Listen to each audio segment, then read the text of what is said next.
Ever diagnosed with any type of like mental illness or any type of diagnosis, any type of learning disability, anything like that?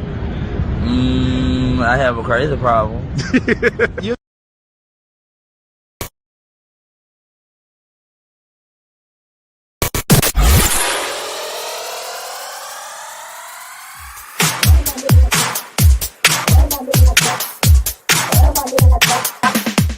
What I'm on here for about is Queen Sheba. Play that louder now. We don't get to hear that often. Say it louder. I think you are very open-minded about a lot.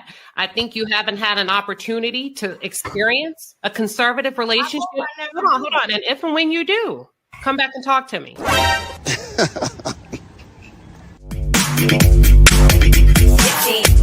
Hey, 50. Let's go. What's up? Hey, 50. What's up?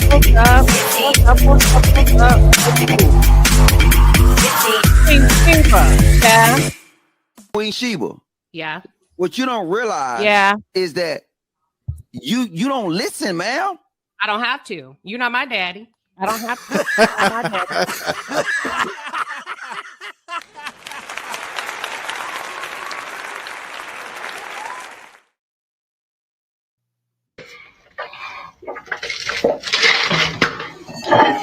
Baby, what's in there wine? I feel sexy as fuck. I see why y'all like wine. Yes, it is Monday night party in the chat. Welcome back, Palace. It is Queen Sheba here. Y'all, this is Monday night. Most people get all scared and stressed out for Monday night. Not us. Not us over here. We host what is called Party in the Chat. Look, Ma, no hands. We are outside, baby. We are outside, the men and women, both on Monday night. Listen, we defy all the rules on Monday night. Y'all better tell them. You must not know about me. Look, we got a glass of wine. Go pour up your favorite cocktail because we do not wait to live on the weekends over here.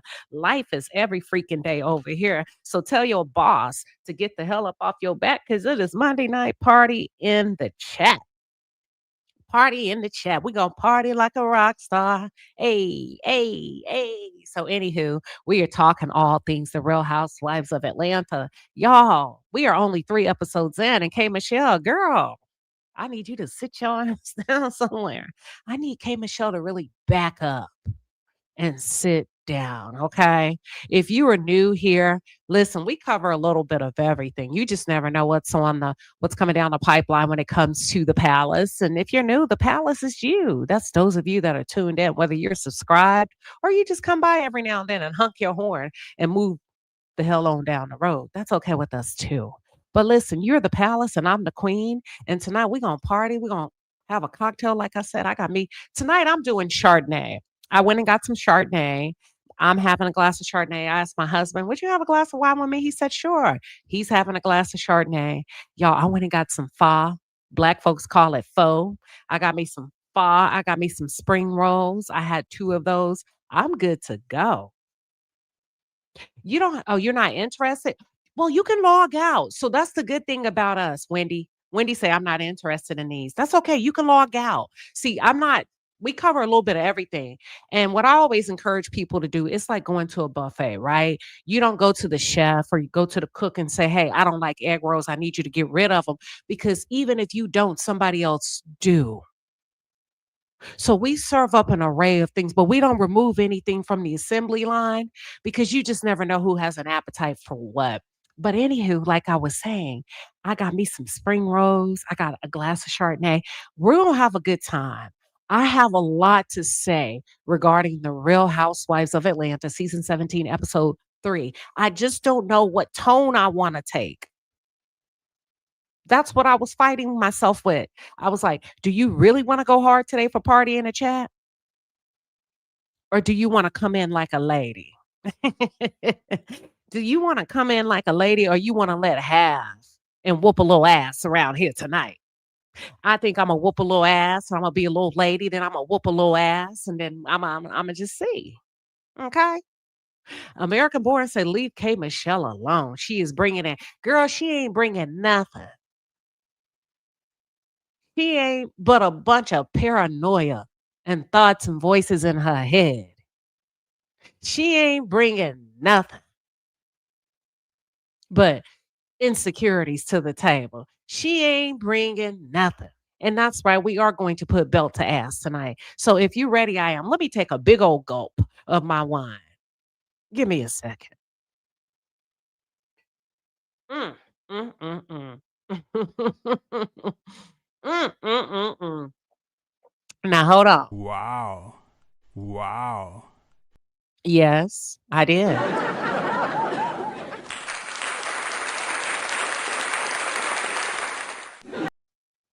Now listen, I need to set, what do y'all call it? Let's level set here. I need to go ahead and onboard you all properly. This is not the same Queen Sheba that's covering Ashley Janae or that covers Shanquilla Robinson. Don't be trying to tell me how to do my stuff tonight. It's belt to ass on Monday night. We parties in the chat. So don't think you know me, because you may not. I might give you something to talk about and come from a completely different angle. This is something a little bit different. This is for entertainment, okay? All right. If y'all are ready, I am. Minnie says, I'm drinking tea. Will you go ahead and enjoy your tea? And I'm enjoying my wine, Minnie. So, anywho, let me ask you this real quick. What are your thoughts on episode 3? Did you like it? Did you love it? Do you feel like the ladies are bringing it this season? Or can you do without it? Real talk. Can you do without it? You feel like they're bringing it? Do you like the mix of the newbies? And we're talking K. Michelle, Pinky Cole. I should have put Pinky up here because I'm going to talk about her a lot. But I don't like Pinky and Kelly on my thumbnail. I just don't. So they're not on the thumbnail tonight. Angela could have made the thumbnail. Angela's not really doing a lot, and I don't want her to do too much because I feel like for her age, she's given exactly what she needs to give, just the right amount. Otherwise, Angela is going to kick you off your throne of sophistication for a beautiful woman in her 50s. I don't need you shucking and jiving with these city girls. I just need you to sit pretty like you are. This was just enough for you on this episode. Okay? What do y'all think as it relates to Angela? I'm not sure who I want to go in on first. I don't know if I want to tackle Shamea, K. Michelle, and Porsha. Let me start a little bit with K. Michelle. I see you coming a mile away. I see K. Michelle coming a mile away. And the reason why I say that is you're reaching for the low-hanging fruit.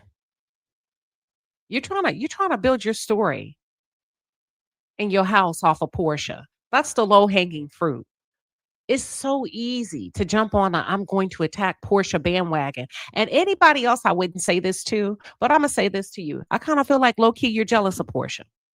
I do. Because there's no reason for you to have a fight with Porsha. Porsha gave you your first introduction to the world. Porsha shot your first scene with you. Nobody else knew you. Why did everybody want to come after Porsha when she puts them on? Shamea did the same thing. Now we got K. Michelle trying to pick a fight with Porsha. I don't like it. And I kind of feel like it's contrived. And the reason why I say that is because I've seen you a couple of weeks ago out here. Now K. Michelle is really good friends with Kelly and Shamea. Girl. Now I barely wanted you on the show anyway. Y'all, this is what Queen Sheba just really get down and get down on it. See, I said I was gonna be a lady tonight and give a little bit of political, what do y'all call it? Politics, be politically correct. I guess I lied. I didn't want you on the show. Let me just tell the truth.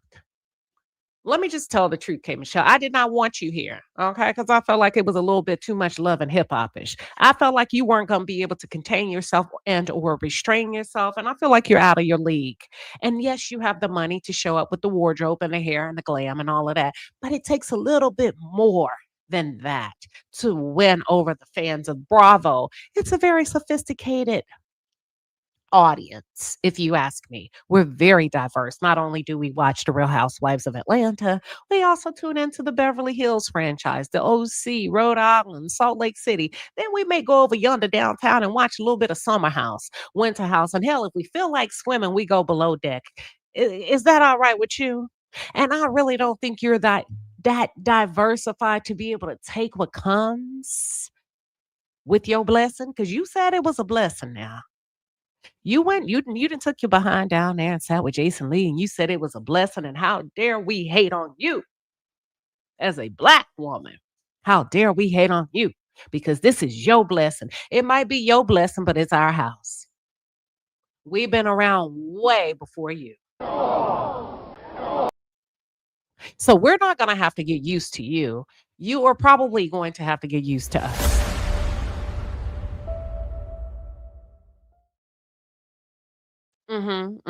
That's right. Come on to the front, Kate Michelle. So in a minute, when it comes to the Bravo audience, you're going to have to mind your manners and pick your battles. And you can't be cursing us out and being disrespectful with us like you can do down there with what's the name? What's the name of that lady over there? Mona Scott. How Mona Scott let y'all talk to them other Black folks over there? So you can't do that in the Bravo world because we have just a little bit more pull with the HR team. And sometimes when we put our foot down and we say, no more, hell no, she must go, you got to go. Now, I didn't want you over here anyway, but I felt like you had a great start out the blocks for the premiere episode. I said, all right, I'm going to be fair, but I don't like where you're headed. I don't like it. She said, Kay Michelle kept it real with Porsha. She told Porsha to her face what she said. She jumped the gun. I don't care about her telling her to her face. It probably should have never been said. And y'all are probably like, well, what the hell are you talking about, Queen Sheba? Bring us up to speed. Well, she called Porsha a bimbo. She called her a bimbo. See, now, if we're friends and I say something to slight you or make you feel like I said something I should not have said, why would you go off on Twitter and call me a bimbo? Why would you not give me the benefit of the doubt and have the conversation with me first before name calling? So she gets no points for that. She gets no points for that in my world because it's messy. She had already took it to Twitter. I feel like she's jealous of Porsha. I feel like in her head, she feels like she's more well-versed, well-spoken, smarter, more accomplished and achieved. And yes, you can sing, but we don't give a damn about that over here in Bravo. We don't. Yeah. So Porsha has earned the right to be loud and bimbo-ish because she's been with us for a while. It's almost like she's my bimbo. She's our bimbo. We get it. We understand her. She's a problem child, but we've dealt with her accordingly. So we need you to get your act together and get in line. Now, here's what's going on. Well, I guess I'll start with Kay Michelle because Kay Michelle, they continue this episode and Kay Michelle, how do I want to say this? I'm trying to use the correct terminology. She had butt enhancements, but she had the ones that were illegal silicone injections. Okay. And as a result of doing that, so I don't think she went to a doctor. She went to somebody in an alley. Y'all get what I'm saying? Got her butt injected with silicone. Now she's having complications. And it sounds like she's been having complications for a number of years. But the most recent complication, I hate to say it, I don't even want to talk about it. Damn. I don't even feel right telling people's business, but I'm going to I don't want to talk about it. You just said I'm gonna talk about it. I get angry. I don't want to. I don't want to talk about it. I'm a little grossed out. I have a very sensitive stomach, but I'm going to try. So according to what's happening towards the end of episode 2, segueing into episode 3, Kay Michelle went to the Country Music Awards and was going to perform, sat on the couch, stood up. The entire couch was soaking wet along with her dress. Looks like her butt injections caused her some complications and caused her to be sick. She had to be rushed to the hospital. Now, keep in mind, this is not just a BBL. These are illegal injections with silicone. The silicone broke through the barrier of the skin, Lord have mercy, and started to leak. She didn't even know it until she stood up. Yikes. Yikes. Silicone is completely different than saline. It's more jelly, more of a different consistency. I'm going to say yikes and yuck. And I'm not calling you yucky, K. Michelle, but to have a foreign object in your body like that coming out at any time. Yeah. So according to her, the doctor said that she is stuck with this infection forever because they can't go in and remove the silicone, because the silicone is not like a breast implant where you inject the silicone in the sac and put the sac behind the breast, right? Propping it up against the chest. No, she let somebody inject her behind with a needle with silicone. So the silicone is all around the butt tissue. That's why the doctor said, no, you're going to have to probably live with this forever, because there's no way for the doctors to go in and take it out. It's too much of a high risk surgery. And not only that, it's irreversible. It's irreversible. It's too risky. She could die on the table. So she's stuck with this complication and this infection for life. And all the doctor can do for her, it sounds like, is whenever they leak, she comes in, they clean her up, suture her up, and send her home. But anywho, she had business to do. While in the hospital, the glam team showed up to the hospital. They got her ready. She had hair, she had makeup, she had wardrobe, all of this showing up to the hospital. On one hand, I want to give her a round of applause, but on the other hand, I want to say, that's too damn much. And I'm not judging you, but that's too damn much to live like that and with this for the rest of your life. And that's why I said I kind of feel like you're a little bit jealous of Porsha. I think you're projecting. You have bigger fish to fry. You have way more important things to be worried about. And you want to go pick a fight with Porsha. It kind of reminds me of a dog. Y'all, I love boxer dogs. And I had a dog named Pearly. Oh, I love that dog. That dog lived for 13, 14 years. That was the best dog I ever had. And she was an only dog, like an only child. So, I mean, she wasn't raised around a bunch of heathens, but I enrolled her in doggy daycare. And every now and then she would, pick a fight. I just never knew when she was going to have a good day or when they were going to have to put her in timeout. And one day I went to go pick her up, and yeah, I got a progress report. Not progress, but when you get your dog, they call it a progress. Hold on. Progress report. There we go. And it said Pearly started off really good. She started off really good in the daycare until she decided to pick a fight with a poodle.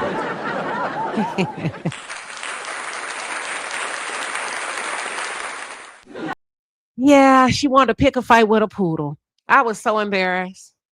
I was so damn embarrassed because I said, here you are, big ass dog, muscular, scary dog, and you want to go pick on a poodle. And not only that, I'm your mother. And everybody knows I'm your mom. And I'm coming here to pick you up. I had a long talk with Pearly on our way home. And why would you embarrass the family name like that? If you're gonna pick a fight, at least pick a fight with a Rottweiler. Go and get you a little piece of a pit bull.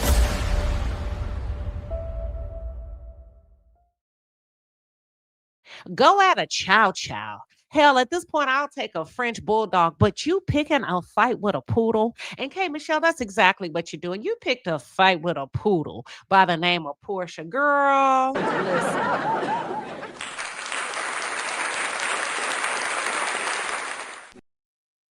So I'm not feeling you.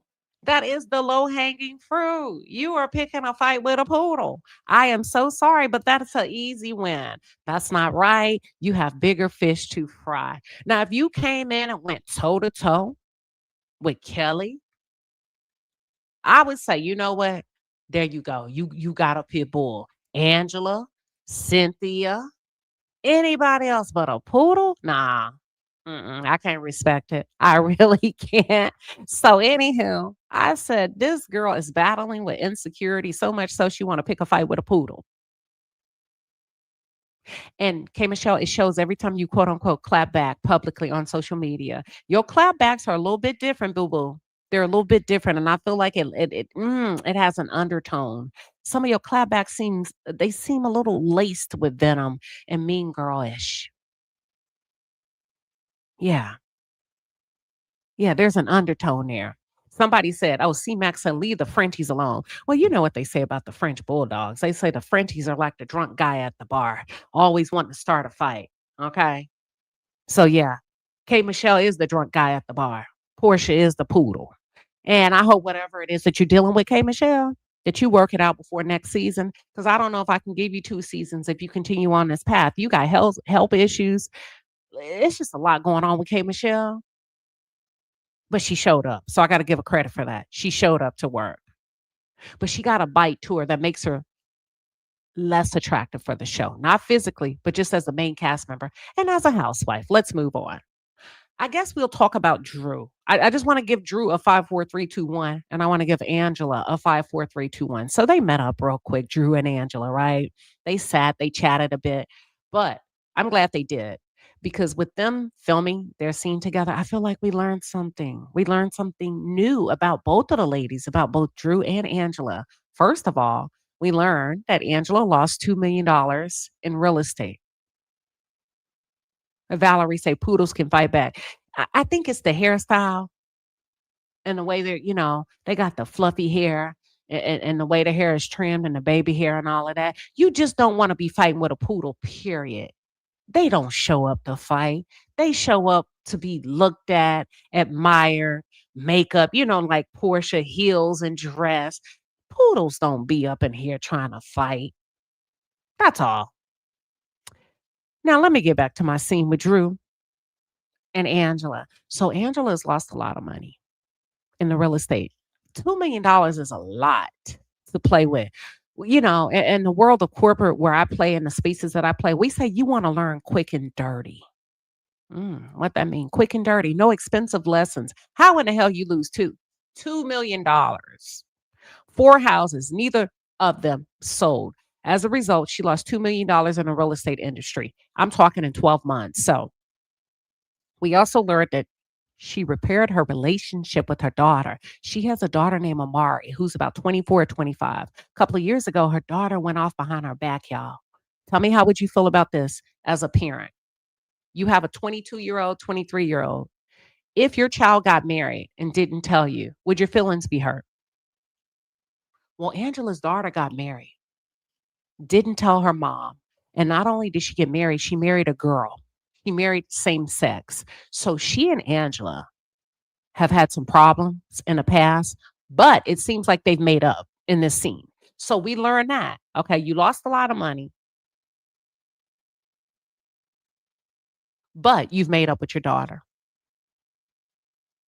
And some of you say, yeah, I would be very hurt. I would be devastated. Well, let me ask you this before I move on. And keep it real, because this is where I'm going to find out how transparent all of y'all are. Now, don't be lying. Let me ask you something. If your child, 23, 24, got married and didn't tell you, is that indicative of the type of parent that you are? Yes or no? Yeah. Chew on that. Is that indicative of the type of parent that you are? Because I know some of y'all, oh, you the best parent in the world. Does that say something about your relationship with your child and how they truly feel about you as a parent? Ms. Bailey, thank you for being honest. You said, yep. Toot Latrice said, I got to go and tell it, yep. Who we got? Yes, C. Max said, yep. Tracy B said, very much so. Now, what does that tell you? Because you see how I got you? I said, would you be bothered? Y'all say, yeah. But does it also say something about you as a parent? Yeah. So what does that say about their relationship? That your own daughter didn't want her mom at her wedding. Angela, I like you. Don't come for me. But see, this is what we do over here. I like you. Don't come for me. And as beautiful as you are, and as well maintained as you are, there's some cracks in the foundations, boo-boo. Your daughter didn't have you at her wedding for a reason. So as opposed to making the issue about her getting married and not telling you, the question is, why would she get married and not tell me? That's what you need to work on. The marriage is not the problem. It's the why. Yeah, I hone in on the psychological and the behavioral traits of the Black experience. See, now Miss Sugar Mama want to argue. She said, no, Queen. People have choices and they also split DNA with the father. Oh, it's the daddy fault. You know what?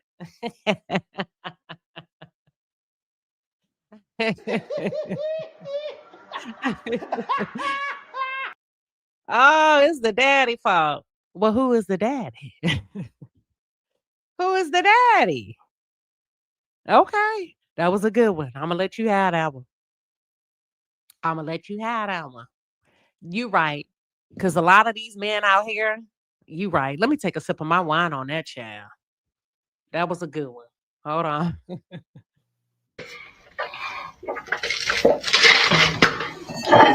Baby, what's in there wine? I feel sexy as fuck.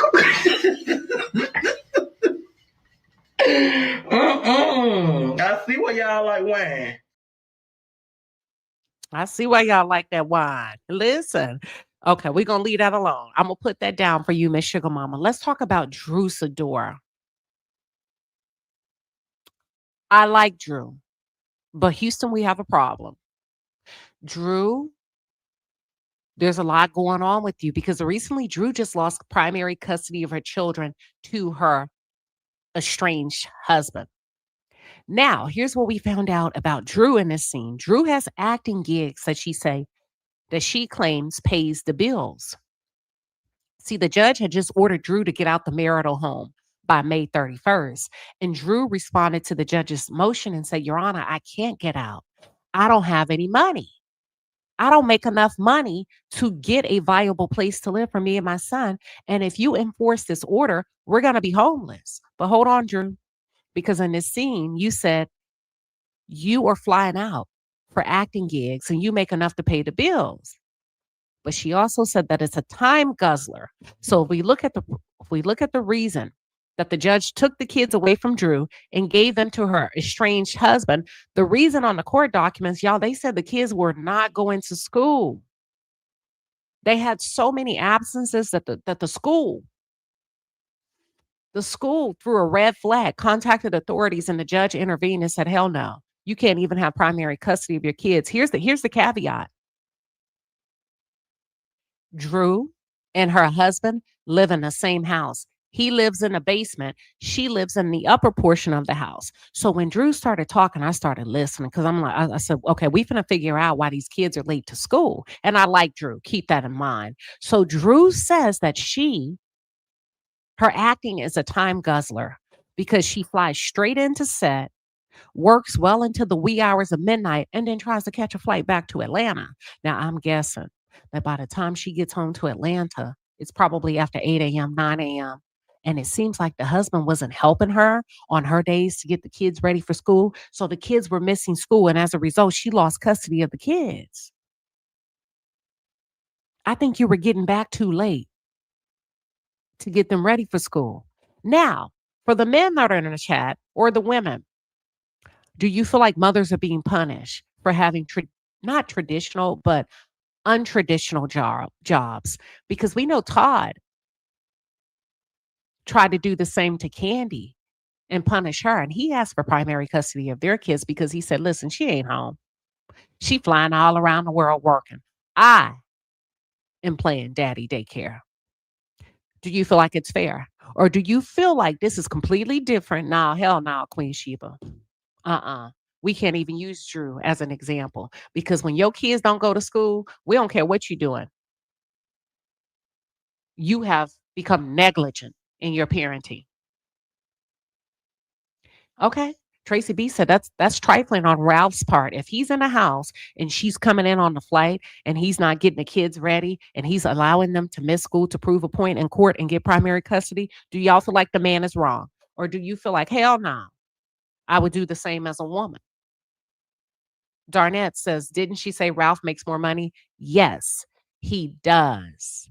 But they got to get the house sold. See, the court not just going to let you sit. Here's the thing. They got to move on. That's no way for anybody to live, right? You don't want two people, especially with people killing each other and all that kind of crazy shit right now going on. You don't want two people at odds in a house, one in the basement, one on the roof.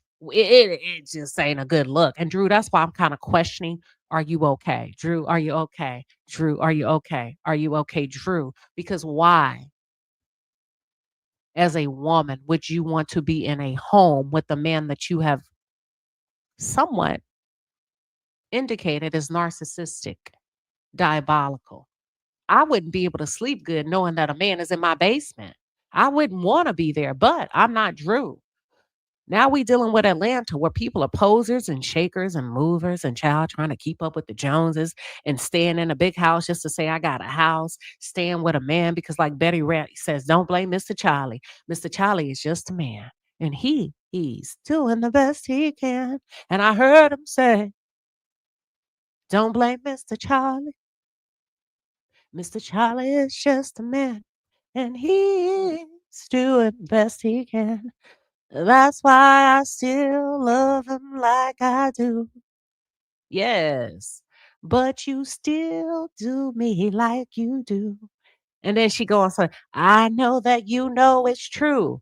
After all I've been through, I should be through with love. But there's a God up above that keeps saying, Drew, try. Don't give up. You know why. The sun is gonna shine because you are mine. Oh, mine. You just keep doing your best and I will do the rest. And I love you, love you, love you, love you like I do.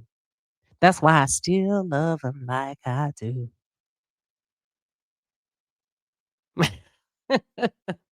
Even if I got to keep him in the basement.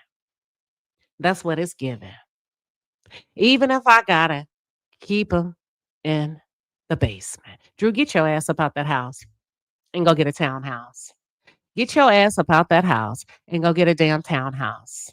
Don't make that judge embarrass you in front of all of these people in Atlanta. Get out the house. Go. Run today. The kids, it's not working for you. Listen, can I get in here a little bit and talk? Can I just preach and lecture just for a second? See, some of y'all be trying too hard, women, but sometimes can't nobody tell us nothing because we know everything. Because I'm a woman, hear me roar, and I have a vagina. Because I have a vagina, it makes me right. I get to stay in the house. I get primary custody. Even if it's not working for me, it's his fault. It's his fault. It's his fault. Drew, it's not working for you. Well, where you going with this, Queen Sheba? I thought you was a girl's. I am. And that's why I'm telling you. You know why it's not working for you? Because every door that you continue to open is being shut in your face. Y'all, when you start running up against opposition, get your ass down the road. Like the old folks say, get down the road somewhere and sit down somewhere. It is not working for you being in that house. So what does that should tell you? Hard-headed. You shouldn't be there. That is not your door. Sign the damn paper. The judge is giving you ample amount of time. You say you only make $12,000 a month. That's more than the average woman in many cases. Get your ass up out that house. Let them folks sell that house and go get you a 2-bedroom apartment and sit down somewhere. Don't take no more trips with Black. Don't have no more dates with Black because how the hell you let Slick Rick walk up in a restaurant with no damn shirt on? I could have never showed up for a scene like that. Ever. I would have been embarrassed for anybody to know I'm messing with Black.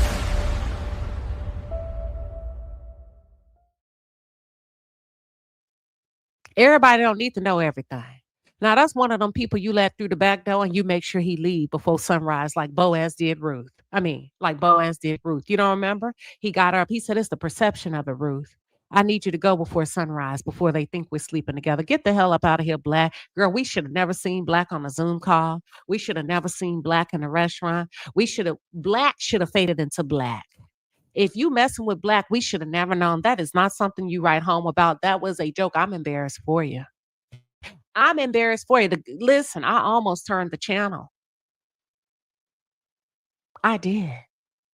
I almost turned the channel. I said, listen, you ain't got to go to every party you're invited to.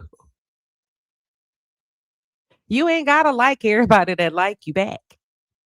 What are you doing, Drew? You out here bad if this is real. If this is a real relationship, you out bad. You down bad. The city girls are down bad. And if this is a fake relationship, just say you hired the man. Just say you ain't got a man to film with. You hired him. You trying to get your check from Bravo. But either way, it's still bad. It is still bad, whether it's for show or whether it's for real. Girl, Black, girl. This can't be real. I hope it's not real, but either way, it's a mess. You're on the Real Housewives of Atlanta. I was like, come on. Come on. You are on the Real Housewives of Atlanta. And then I got to thinking, yeah, the city girls are down real bad. But then I got to thinking, unfiltered, unapologetic, Sim God. I said, you know what? I think Bravo has a clause. Hear me out. Watch this. I think y'all are underestimating Bravo. And I think y'all think because it's a predominantly white franchise that the black girls just to go over there, they get to go over there and do what they want to do. I don't think so. And here's what I came up with. Because I'm watching the shenanigans. Right? Episode 1, episode 2, now episode 3. And I said, you know what? I think one of the requirements to be on this show is that you have to have a partner of some sort. You just can't be on the show just because you're that girl and you live in Atlanta. So y'all's girl, and I got the wigs and the hairs and the stylist. I think Bravo requires them to have a partner. Because when we think about Kelly, Porsha, Drew, hell, even K. Michelle. K. Michelle brought a man on the show she was going to marry, dumped him, and ended up marrying her husband a week before they premiered. Yeah, it's given desperado, and these girls are willing to do anything to stay on the show, including fake relationships. We saw all of them scramble. Drew is scrambling, and y'all say, well, hold on. Well, Drew kind of had a funny situation last season with Dennis, right? Playing like she and Dennis could have had something. She had Ralph at first. Ralph is still hanging on. She's still married. We can't really film with him. Then you had her go to black. And then if you think about Kelly used her ex-husband as a storyline to get in the door. That didn't work. He sued Bravo. Then she brought this guy named Trey or whatever his name is.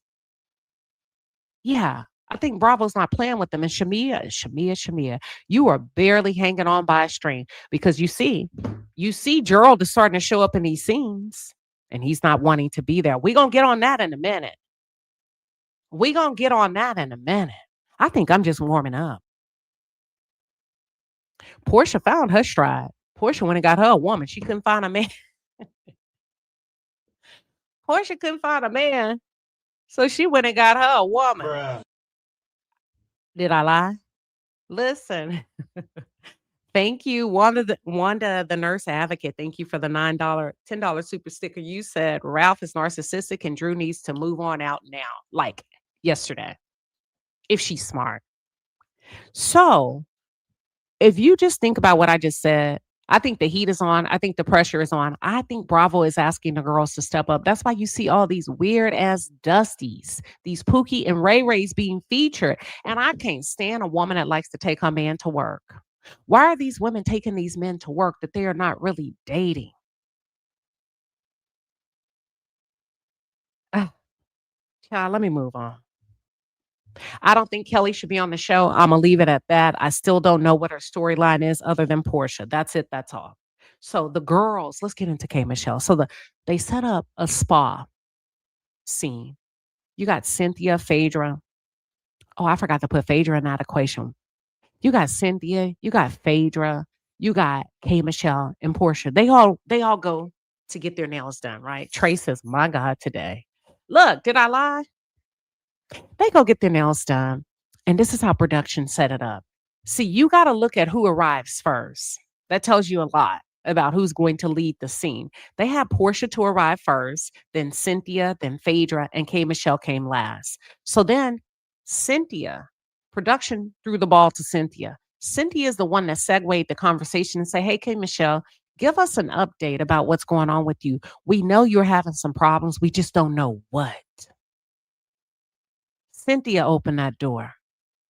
And then K. Michelle started talking about her complications with her implants, the silicone shots, her leak. And Porsha says, oh my God, a miscarriage? Why did she say that? Because then, honey, when I tell you the cameras transitioned to K. Michelle's confessional and she immediately took issue. She was immediately, what do y'all call it? What's the word? Offended by Porsha's response. And that's when I said, oh, hell no, okay. You doing too much. You doing way too much. Porsha was genuinely, in my opinion, attempting to connect with you. No harm intended. I didn't pick up no harm, no foul coming from Porsha. He just said, oh my God, a miscarriage. You said when you got up, the entire sofa was soaking wet. Your dress was wet.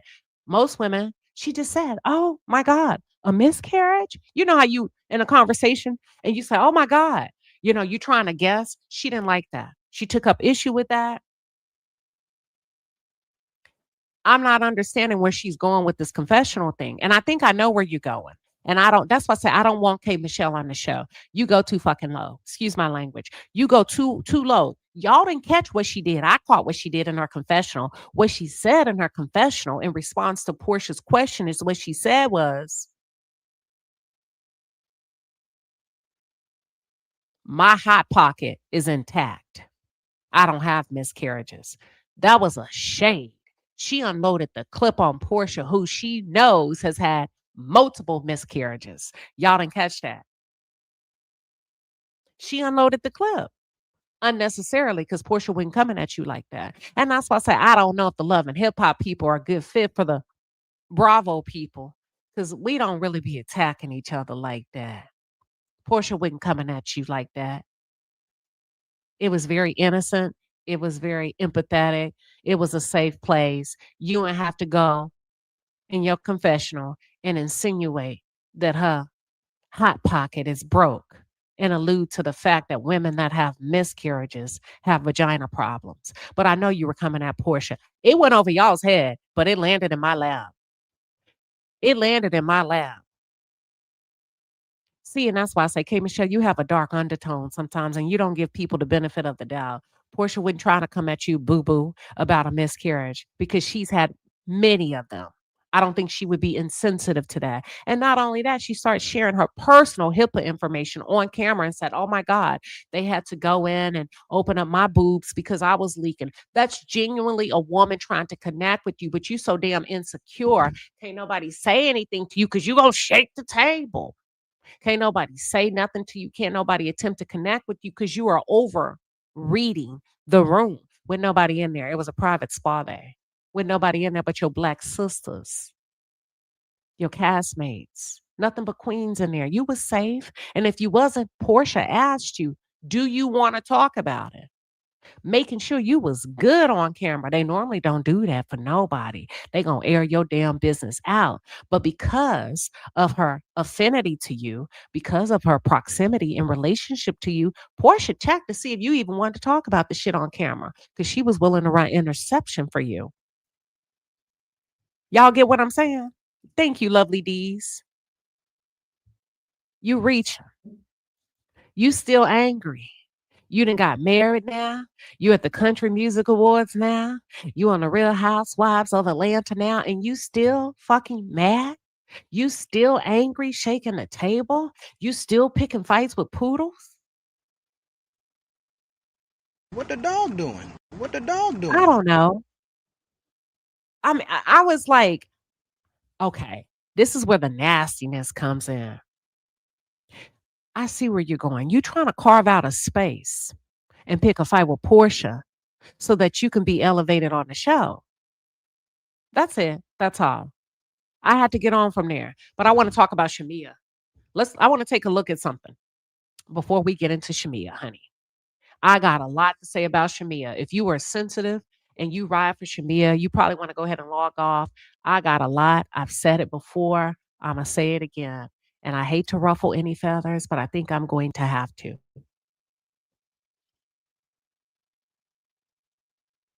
Here we go. Or yeah, let me talk about Shamea first. All right. Let's take a look at the screen. Give me a 1 in the chat when you can see the video on the screen.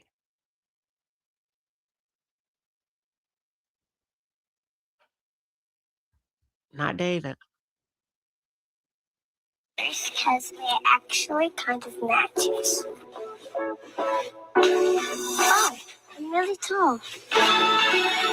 So I think this is upcoming in the next episode. This is Shamea going into a little bit of detail with her team on why she parted ways with her last surrogate. That's not what I'm focused on. I want you to focus on the husband. I want you to look at his body language. I want you to see how he's showing up. Listen to this.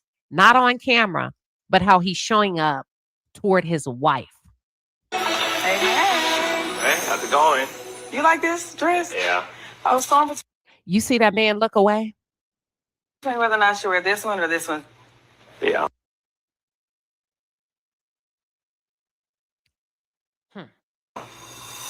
Yeah, Cynthia invited me on a girls trip. She's doing this thing with tequila. Okay. You see this man? Can you hear me now? The rest of this don't matter. Partnered with the Malou family for a tequila called Tequila Commissary. I'm doing a launch for the tequila. I want you guys to come and celebrate with me. It's my Cynthia's Tequila Dynasty. Oh my God, I love it. All right, let me send these ladies the invite. Dallas is our biggest market, so it's only right that I bring the ladies to celebrate. Are you gonna miss me? Yeah. You don't want to go? Cynthia says that you can bring a +1. You can check on your company there, and then you can come to the gala with me. No, I'll let you go handle that. That man is pissed. I'm going to let it play. That man is pissed. See, Shamea is so engulfed and so enraptured with competing with Porsha, trying to keep up with Porsha in these streets. She don't realize that her marriage is falling apart. That man is done. That man is checked out. You ain't never seen that man engage with her like this until here. Baby, when I tell you the writing is on the wall, and what we not doing is celebrating your demise, but girl, if you don't stay your ass home in 5, 4, 3, 2, 1, that African is going to leave you because the clock is ticking for you. See, the other girls can go have tequila. The other girls can go party because the clock is not ticking for them. They don't have to produce a son by next week. They don't. Look. I don't care. I don't care. I said what I said. I meant what I said.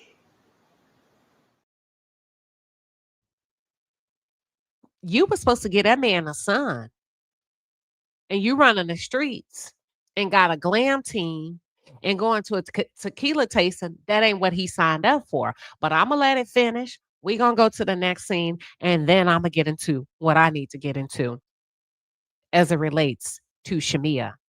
Just pay attention to his body language. The man is disconnected. It has nothing to do with Bravo. It has nothing to do with him being a businessman. Because when you love your wife, you love your wife. But when you sick and tired of being sick and tired, you sick and tired of being sick and tired. Watch the man. So, I'm excited. I'm not shocked because he doesn't like to hang out with the girl group. But I want my J.R. Ewing. I want my Gerald Wangi. Kind of You want your man, you stay home. I'm the same, right? J.R. Gerald. I gotta say, I at least tried. But I wanted to give you a quick update on the surrogate. We're expecting to get the legal documents today, so. I mean, she's been cleared. That was like the scariest part. That man is pissed off. He's pissed. He's invested money. He's an African man. They are very prideful about their legacy and their bloodline. And the only way to keep his name going, right, is to have a son that can have more children and have more wives. And instead of you focused on being a wife to your husband, you trying to get outside and keep up with Porsha. You going to taste tequila. You got this man spending all this damn money on these surrogates who can't get pregnant when it's too much. And look, the man is tired. The man wants a son. The man wants a nice home cooked meal. The man has given you enough leadway to do what you needed to do. He's let you go play outside. He let you sign up for Bravo. Where is his son? And not only that, where is his wife? Can I really get into it? Okay, I'm going to play the rest. Now I'm going to get into it. Unfortunately, we had to pump the brakes on our last surrogate. We have to get through legal, and then after that, we can go to have the transfer done. Okay. Her having one failed transfer, we wanted to go in a different direction. And it was saddening because every time you have a new surrogate, the whole process has to start all over again. Shia, do you want a brother? I want a brother and a dog. That's our last male embryo. I'm sure we do well. He's tired. You flipped the script on that man. He's not playing with you. She flipped the script on that man. And he's pissed as an African man. Look, that man's mad. Let me get into it. I'm mad too, hell. I'm mad too because this is a good man. I don't know him personally. Maybe he's a butt behind, but he seems like a good man. He seems like he has the patience of Job. And I'm going to lower my voice and come in very sophisticated with this. He seems like he has more patience than you than the average black man would. Let's talk about it. Can we really talk about it? That man married out of his culture, defied all of the cultural norms to go after you, a city girl, a black chick that's out and about, that's bopping and thotting and all of that. A bopper, we call them boppers in Texas. That's just similar to a thought, right? But a bopper on the scene, wanna be seen, booty done, waist snatched, titties all pushed up to your chin. That ain't typically what they do in their culture. Those women understand their roles. Those women understand how to please their husbands, whether it's right, wrong, or indifferent to us. So let me go on record and say it. I'm going to say it over here. You heard it first. Queen Sheba said on April 20th that there may be trouble in paradise between Shamea and Gerald. Queen Sheba said it based on my observations. I think Shamea did a bait and switch as a woman. Now, I don't want to jump right into what I really think because I tend to like to warm these conversations up and onboard y'all before I hit you upside your head with the okie doke. But there's trouble in paradise. And I noticed the trouble in paradise, I'm going to say last season, her first season. This marriage is on the rocks. What you are witnessing is trouble in paradise. Let me tell you something about a real man. He ain't faking shit. A real man will not fake with you on camera. It goes against his masculinity. And what I'm talking about is the heart of a man. He ain't finna put on. He can't fake it no more. He's tried. He let you have a little bit by being a friend of the show. That wasn't good enough. He let you go play and get your radio station. He let you go sing. He let you go do all of that. And it's never enough. And you still ain't came through on your part and gave him his African blooded son. And if you don't do what you're supposed to do, I know y'all out there talking about a second wife. It ain't going to be no second wife. He going to go get him a new wife. He don't seem like a man that's going to try to get a second wife living in the heart of Atlanta. He's attempted to merge in the American Western culture. Hell, he letting her go outside. If he really wanted a second wife, she wouldn't be outside. He would be forcing her hand to comply with his cultural norms. You see what I'm saying? That's how you would know if he's going to go get a second wife. If she don't do what she's supposed to, he's going to divorce her ass and then go to an arranged marriage. And they're going to ship somebody over here from Africa. And we talk a 90-day fiance.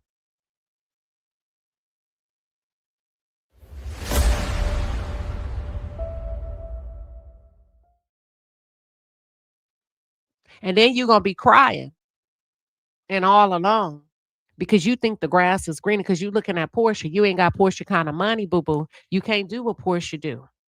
You're not Porsha. Porsha is a bona fide city girl. Porsha is built for the streets. And I don't mean that in a bad way. Hold on. I like Porsha now. But Porsha is built for the streets and Porsha knows how to run them streets. Porsha navigates very well outside. And Porsha, that's no slander. That's no slang to you. That's where Porsha belongs. She doing exactly what Porsha's supposed to do. Porsha is made for TV. You saw what she did with Bolo on camera. Porsha understands the assignment, baby. She does. Now, the marriage is on the rocks. That's it. The marriage is on the rocks. There's trouble in paradise, and I'm not wishing this on them. I am simply sharing with y'all what I have observed and what I've observed from episode 1, 2, 3, and also last season. Now, I've been kind of pushing it out there, trying to warm y'all up to it. So if it comes about, it's no surprise to you. You're going to say, Queen Sheba, you said it. Don't send me nothing that anybody else said when the news dropped. But if that man leaves, you're going to say, Queen Sheba said it. Yeah. Now, Gerald is not pleased with Shamea. And Shamea, I think you came in under the pretense of being happy with being a stay-at-home mom and stay-at-home wife with the promise of delivering that man a legacy. And you were completely living opposite of what you promised him. You outside, and then you not delivering, and the man is watching you. It ain't that he don't love her.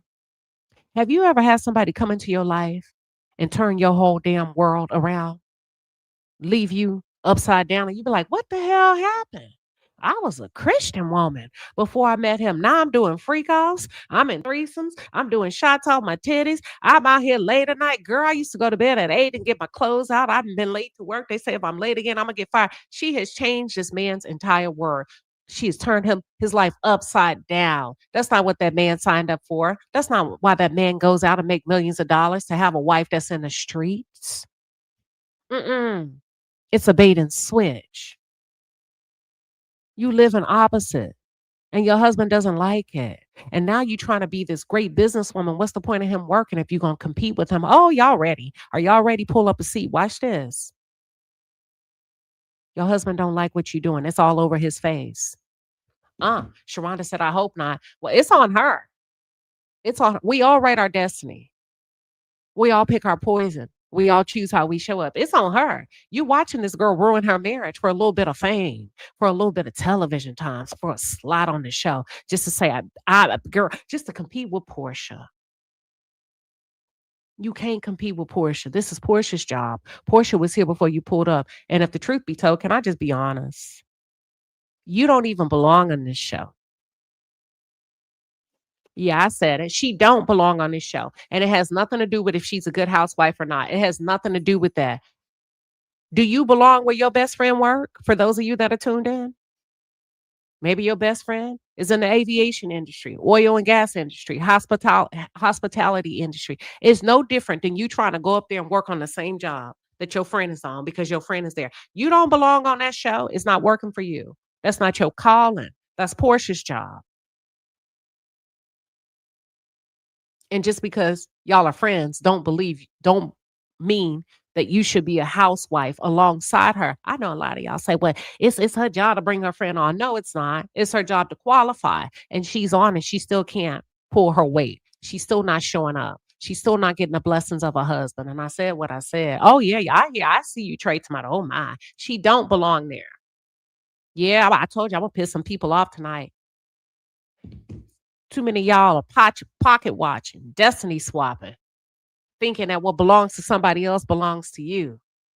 Well, you there. I belong on the Atlanta Housewives. Why? Because your friend is there? Not really. Not really. It ain't working out for you. I just told you if you belong there, you would be killing it.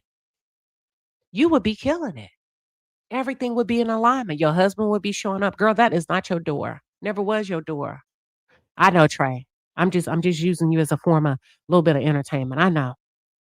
Listen, that's not your door. It's not. Your husband don't want to film with you. It has nothing to do with him being a businessman. It's not your door. It's not the life. That is not your life. But listen, let me finish. You just put that man on the spot where you have completely taken over his world. Do y'all understand what I'm saying? And he's not going to let you take over his world. He'll leave before he allows you to take over. You're taking over his world. Your desires, your own selfish desires, are dominating his stability as a man, particularly as an African man. He has an idea of how he wants to live his life. That's why he chose you. You were in agreement. And now you flipping the script. You outside. And that man is looking at you like you supposed to be home taking care of these kids. Don't be fucking using no job as an excuse to go taste tequila and then kind of slide me and then like, I don't give a damn about filming with them girls. But what I do care about is you getting home in this house and being the wife of a full-blooded African Kenyan man.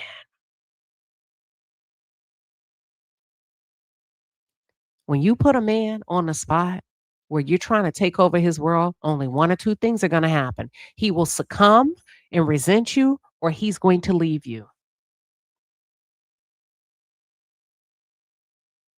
And I'm not sure what you are chasing, but whatever it is, baby, that man didn't sign up for it. He don't want to be squeezed into your world. He needs you in his world as his helpmate. Now, let me finish though. So Shamea's going to have to figure out if she want to be a wife or if she want to be a city girl, if she want to be a mama, if she want to be a city girl. And I feel like low key, you got this competitive spirit within you where you're not just competing with Porsha, but you're also competing with your husband. Make that make sense. Y'all didn't catch that tea when they dropped the kids off and they were pushing the stroller. Did y'all listen to what she was saying? She out of pocket. She out of line. Don't do that to him on camera. Okay, let me refresh your memory.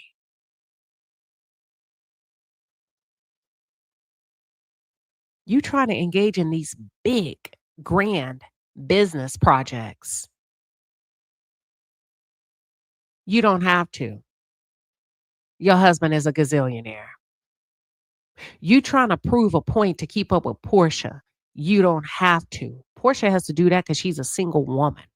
You don't have to. And you're engaging in these things, but you don't seem to have the work ethic. And let me tell you why I say that. Let me tell you why. Hold on. Don't jump down my throat. The reason why I say that is because, pay attention. In episode 3, when she asked her husband on camera, how do you feel about the rum venture? Do you think I should do it? The first thing he says is you're going to have to work for it. If you decide to work for it, maybe. So what that tells me is that he doesn't feel like you have the business savvy to take on this sort of project, period. He stepped outside of being your husband, gave you business advice, and told you on camera in response to your question, I don't think you cut out for this. You don't even have the base line of what it takes to be a savvy businesswoman. You would have to work for it. That girl, you're about to go into a financial disaster. Because if your husband is saying you got to work for it, it's not going to work. Your work ethic should already be established before you partake in any new business venture. Do y'all understand what I'm saying? Now,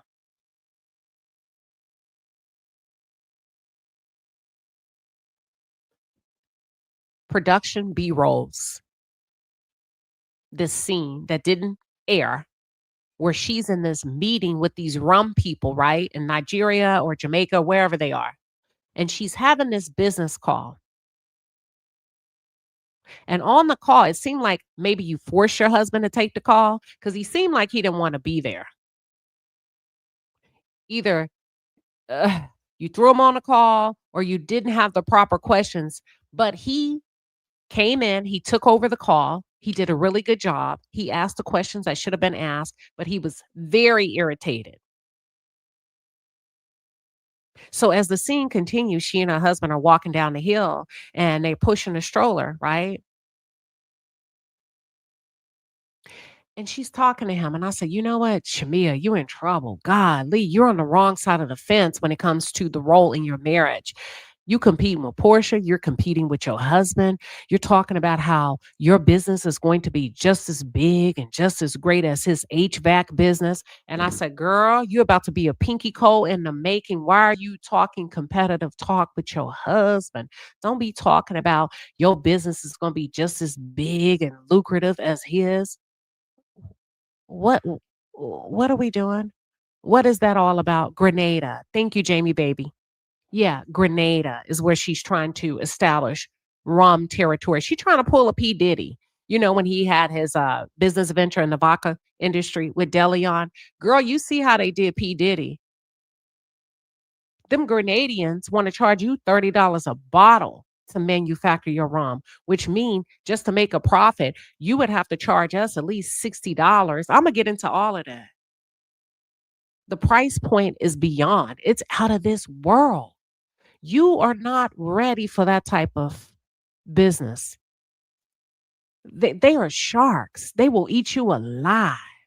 You will go in debt before your first bottle is manufactured. But then you're talking to your husband like you're going to compete head on with him. Your rum versus his HVAC. That's not why he married you, boo-boo. That's not why that African married you. He didn't marry you to compete with him. And you're showing up in spirit as a man. In that moment, I said, Shamea taking on masculine energy. Like she the nigga in a relationship and told the man, I'm going to retire you. I'm going to make sure you get to sit at home. You are a lady. And even if you feel that way, be quiet. Or at least remember your husband's African. Don't say it on camera. Because what you're saying is there's a deficit and he needs his wife to come in and save the day, whether it's true or not. Remember, you married an African man that takes pride in being able to take care of his family. You out of order, child. You act like you out there in them streets in Atlanta. You talking to the man like he a Pookie and a Ray Ray, like he a Dusty. She talked to that man like he was beneath her. And then you went on to say that you're going to retire him. You're going to take care of him and the family. That's his job. That man is proud to have that job. You ain't dealing with no damn Atlanta Dusty that requires you to pay $1,500 half on the rent because the mortgage is $3,000. He ain't one of them. That's all I had to say. I say, Houston, we got a problem. And then the camera transitions. Shamea goes into her confessional and she stated that her husband has said that he does want her to have something, but the wrong business ain't it. And then my question to you is, then why in the hell are you doing it? Why are you defying your African husband? Why would you go against his professional advice? First of all, your husband don't want you outside. You're finding more reasons to leave the house. That's why I said it's trouble in paradise. He's gone, she's gone, and both of y'all are gone. Who's taking care of the kids? When are you going to have time to get pregnant and get a man his son? You can't be running a rum business and be an African wife and be a doting mother. Something's got to give.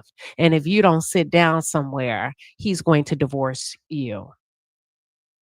I don't want that for her, but the writing is on the wall. I think she's, what do y'all call it? Tone tone deaf. Yeah. So she goes into her confessional. The man don't want you to go into the rum business. He's a well-established businessman. Why would you not listen to him? Highly established. It's almost like you doing to him what you're doing to Porsha. Like you have a point to prove, and sometimes being right. Let me tell you something. To all of you that's tuned in, being right will get you by your damn self sometimes. Let me say it again. Being right will get you by your damn self. Ever diagnosed with any type of like mental illness or any type of diagnosis, any type of learning disability, anything like that? I have a crazy problem. Texas Cannon said, well, hell, I need to find me one of those husbands. Girl, you know how many women would go and sit down in that house and cook some poking beans and rice and pork chops and cornbread and be happy to be in the house. Be happy to sit in the backyard and go for a swim in a pool that man has provided. I'm not saying she needs to bow down, but why would you not show him an ounce of respect? You're defying the man all around the board. He ain't got a son. Listen to him about the rum business. You outside doing tequila tastings. You're not home taking care of the girl. It is just a mess. Gas X Breaks. Thank you for the $10 super sticker. You said Shamea trying to work her way out of being a housewife. The last thing he needs from her is money. She's fumbling her bag. She's fumbling her community. Ain't nothing outside in Atlanta. How sway? Let me find out you want to sway. Let me find out you want a girlfriend. That's all I'm saying. It's almost like she has a point to prove, but you about to prove a point right on up out this marriage. So let me take back what I said. I want to take back something I said. I said that Shamea didn't have or seemed to have the proper business savvy to run a successful run company. Child, after I saw Shamea go to that office with that attorney, and my husband's pouring me wine. So y'all, thank you. Thank you for your patience. After I saw her go to that office with that attorney, I said, oh, hell no. I take back everything I said.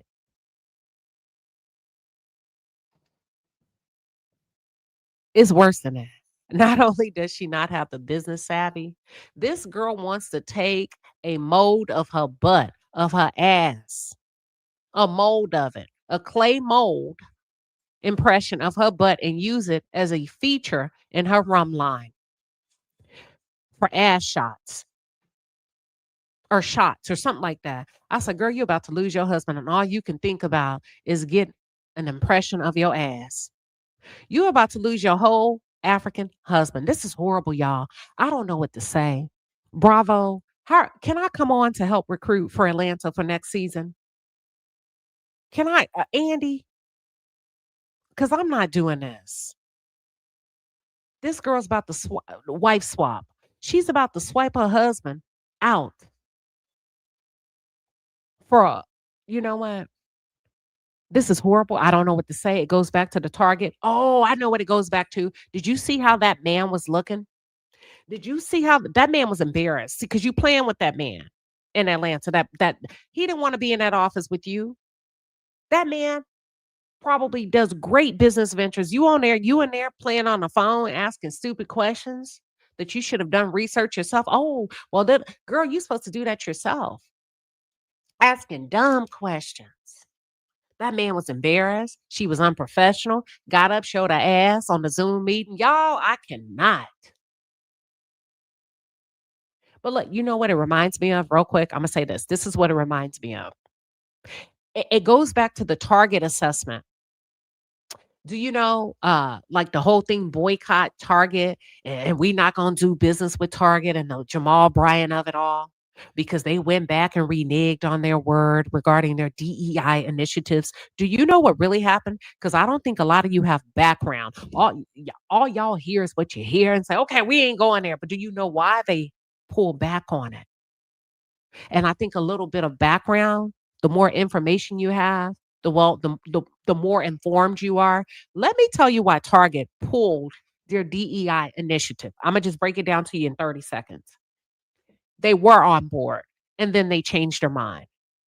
They changed their mind because they said, and this is the story that we don't give. You know how people come and tell you some shit, but don't give you the whole story and have you mad at somebody, but don't really give you the full context. So you 10 years later down the road, you find out, well, damn, I was mad at her, but I didn't even know ABC happened. Let me tell you about ABC. Target reneged on their DEI initiative because after they started to allow the Black businesses to come in and take up space on the shelf, they did an assessment. Watch this. And what they found out is that, I'm sorry, but many of the Black entrepreneurs were not equipped to be able to carry out their product in the market space over a long period of time. Many of them did not have business plans. They did not have a roadmap. They did not have a marketing strategy, how to promote their businesses. They had nothing, no projections. They didn't have any target metrics, nothing. Target didn't know that before they went into business. And what they said is the products were good, but the strategy was missing. The business strategy, the business savvy. And what happened is by the time they noticed it, it was too late. Yes, you got some good season for meat. Yes, you got some good edge oil. But what is your 5-year plan? Oh, I thought maybe because I'm in Target, you're going to do it for me. Oh, no, we can't do that for you. We thought you already had that. And when they did that, they realized about 90% of the Black entrepreneurs that they were in business with didn't have any of that. And not only that, we were deficit compared to the other partnerships that they had. So what happened is when they were negotiating, what we asked them to do is we asked them, do you mind doing small business courses and academies for these entrepreneurs? And Target said, hell no.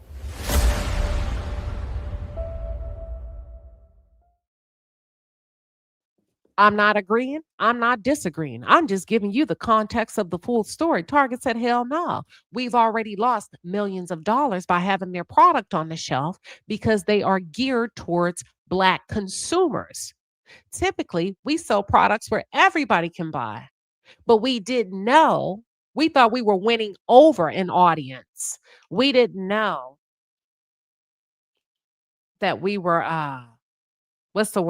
only appealing to a particular audience. And what happened is when the stuff stopped moving on the shelf, Target was left there. The things weren't selling. It wasn't worth it. And they could have sold that shelf space to somebody else. And we, the Black leaders, wanted them to establish a business academy to teach us for free. They said, we've already made an investment. We can't keep pouring dollars into the Black community to teach them how to do business. Shamea, that's what you reminded me of. That's what you reminded me of on that call. I said, this is why they pull back. Those elementary questions, those are things you should have done. That's basic research. But the problem is to come up and want them to do a mold of your ass and be unprofessional. You do not. It tells me, I said, this woman does not want a sophisticated brand that's going to follow you or your children and create a legacy for you, even after you're no longer here. Why in the hell do you think an ass shot would be profitable? I don't give a damn if your rum does taste like peach. It's not appealing to the entire marketplace. That's only appealing to a particular segment. Girls that are outside getting drunk. So that man attorney was sitting there, looking embarrassed to be a part of this. He probably heard the Real Housewives of Atlanta, thought, bravo, this would be a great opportunity to pitch myself as an attorney. You could see the shame. You could see the regret, child, all over his face. And I said, this girl is just as dumb as a box of rocks. And the further the scene went on, child, I said, I see why Gerald refuses to back her financially. Shamea was ill prepared for this meeting. Ill prepared for this meeting. That's it. That's all. And then I guess I'll close out with Pinky. I don't even know if I want to. Pinky's in trouble too. Pinky is in trouble too. Should I even talk about Pinky or just leave it alone? What do y'all think? I got a lot to say about Pinky. Pinky's marriage is on the rocks. Y'all, if you're new here, I'm Queen Sheba. Welcome to the palace. I cover a variety of hot topics specific to reality television, but most importantly, I hone in on the psychological and the behavioral traits of the Black experience. That's why sometimes when y'all send me stuff and you say, can you break it down? I said, don't ask me to break down shit unless you want the truth. Psychology is my wheelhouse. Oh, why did I have to watch this show?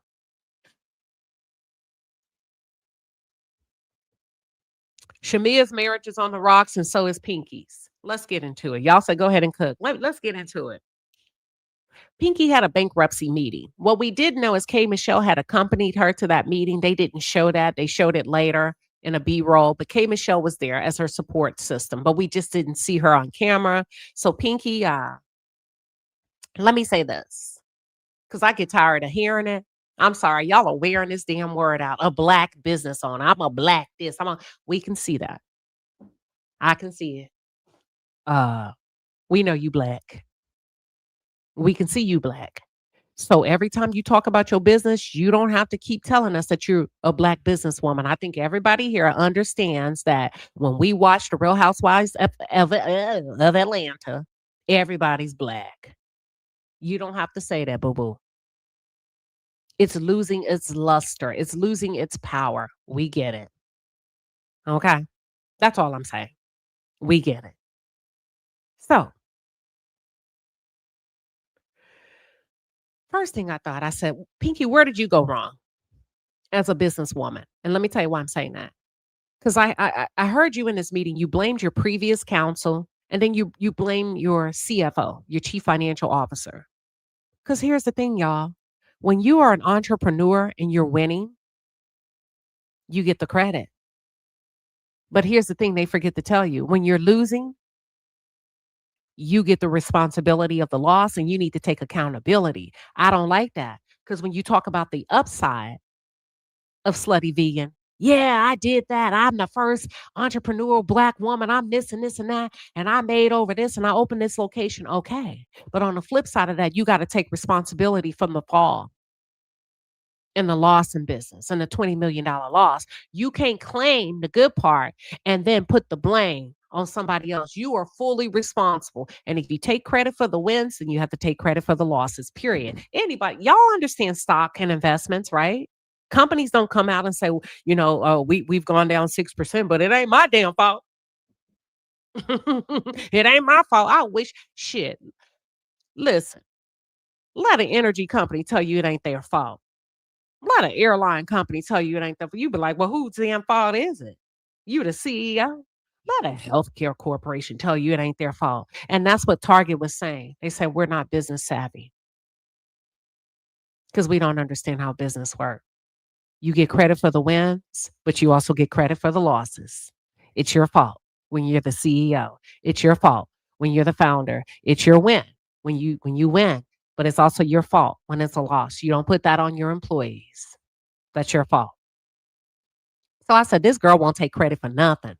And here's the thing. You keep saying you're a prominent Black businesswoman. So you were successful and all of this, and all these Black women are looking up to you. Don't worry about us. Save yourself. Put your mask on first and then offer assistance. Don't worry about us. We got it. Let us live in our little regular lives and watch you on TV and pop our popcorn and eat our snack on Monday night in the chat. We gonna be all right.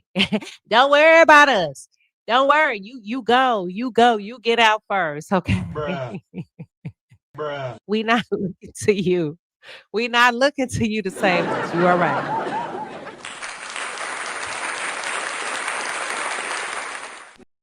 I promise you it ain't that serious. We ain't waking up in the morning to did Pinky call? Did Pinky say anything? Did we get an email from Pinky? Come on now, Pinky. All right.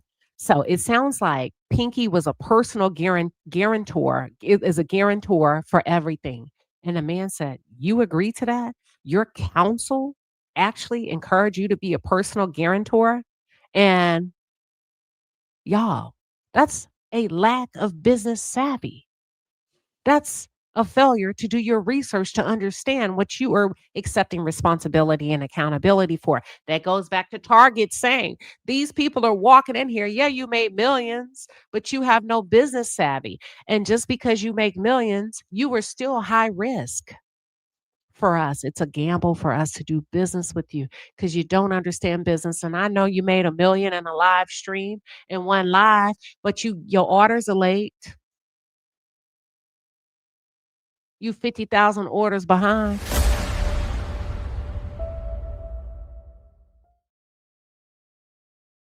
All I'm saying. That's all I'm saying. And that's all I'm saying. So the man first started off, did you know what you signed? You can read and write. How come you didn't go look it up for yourself? That's the first thing. And that means that this woman signed her name on the line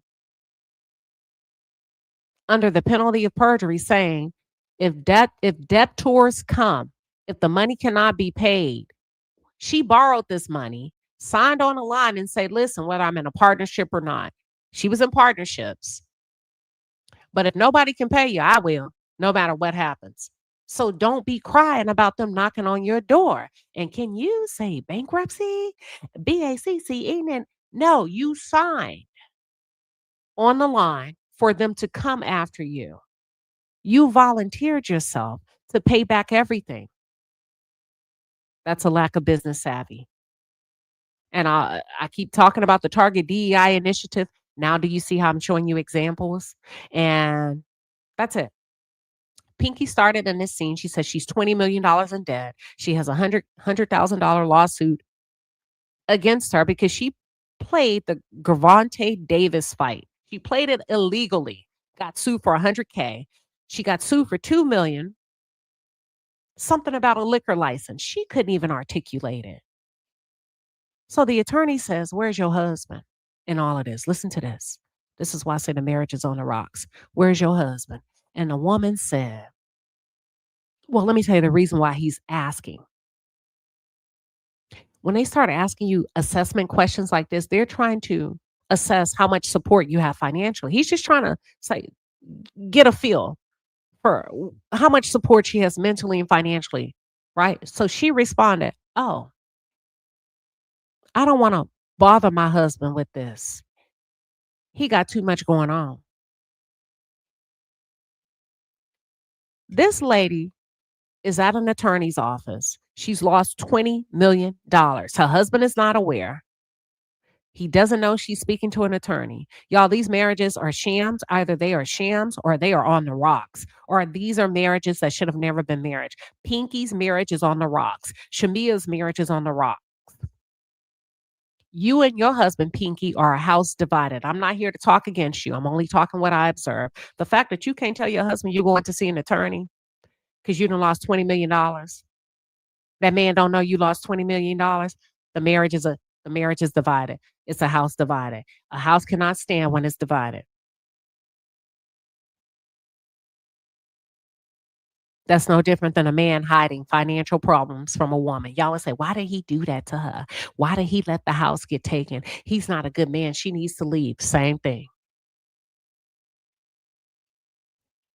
Same thing. These women are operating as if they are the man in a relationship, and I don't see the love. I don't see the tenderness. These are transactions. She acting like she got to save the day for her man, and Shamea acting like she got to save the day for her man. It's almost like you got yourself, you got your shit going on, I got mine going on. You got your business, I got mine. And that's not a good way to start off a marriage. And keep in mind, they've only been together 5 years. Well, that's 5 years. 5 years married. No, it's not. Listen to me. They have been together 5 years. The total time they've been in relationship. She got pregnant the first 90 days of meeting him. She was pregnant. Hell, you're not even off probation on your new job in 90 days. You got to get through the first 90 days for them to decide if they want to keep you or not. She was already pregnant with her first child. The man told you he had her pregnant back to back to back. So for 3 years, 90 days after meeting him, she was pregnant back to back to back. Hold on. Follow me. I told you I'm about to cook.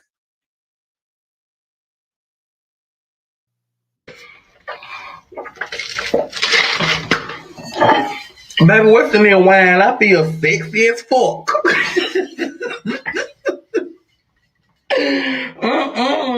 I see why y'all like wine.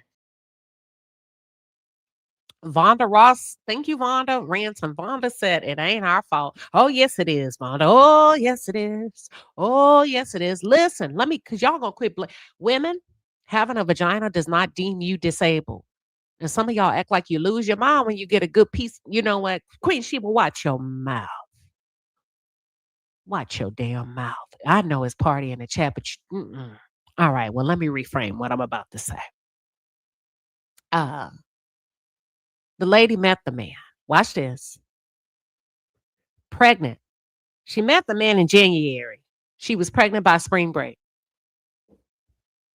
He ain't even had enough time to whisk you around the world to meet your mom and them, to meet your dad and them, to go and eat hot wings. You pregnant. And the man said he kept you pregnant for 3 years. They've only been married 2 years. Y'all, that is not a marriage. They are newlyweds. She was pregnant during the first 90 days. What that mean? They don't know each other. They're learning each other in real time. Here's the problem. The problem is not the fact that they only been married 2 years. If you take the kids out of the equation, that's cute. All right. Maybe we got married. They got married 3 years after having all them kids. You could still, if you take the kids out the equation, it wouldn't even be a problem. You say, you know what? That's cute. My husband is really my boyfriend. If it's just the two of us, yeah, we can get mad and fight. Y'all, that's a lot of freaking pressure. That's a lot of freaking pressure on a marriage that's newlywed and you already got 3 young ones. They ain't even built the foundation, baby. And watch this. She goes on later on to say the first year of marriage, they were about to get a divorce. They drove down to the courthouse. They couldn't stand each other. Didn't even know each other. It was like, hell no. We going to the courthouse. We finna sign these papers. I don't want to be with you. I don't want to be with you.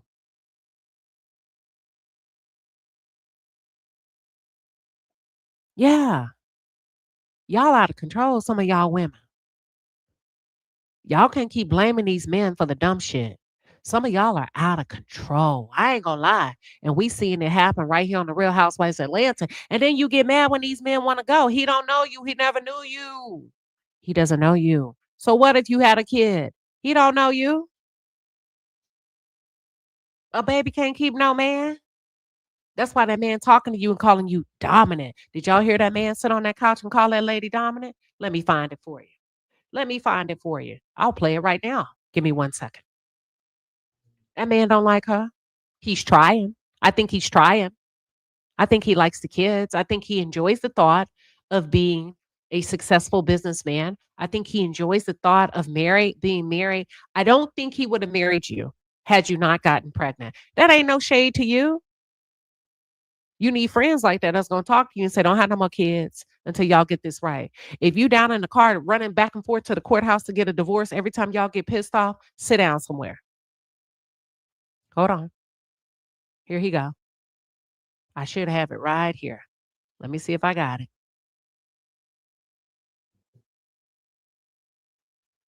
I think I got it. Give me 1 second. Let me get the clip. I know who sent it to me. It's going to take me less than 20 seconds. All right. All right, here we go.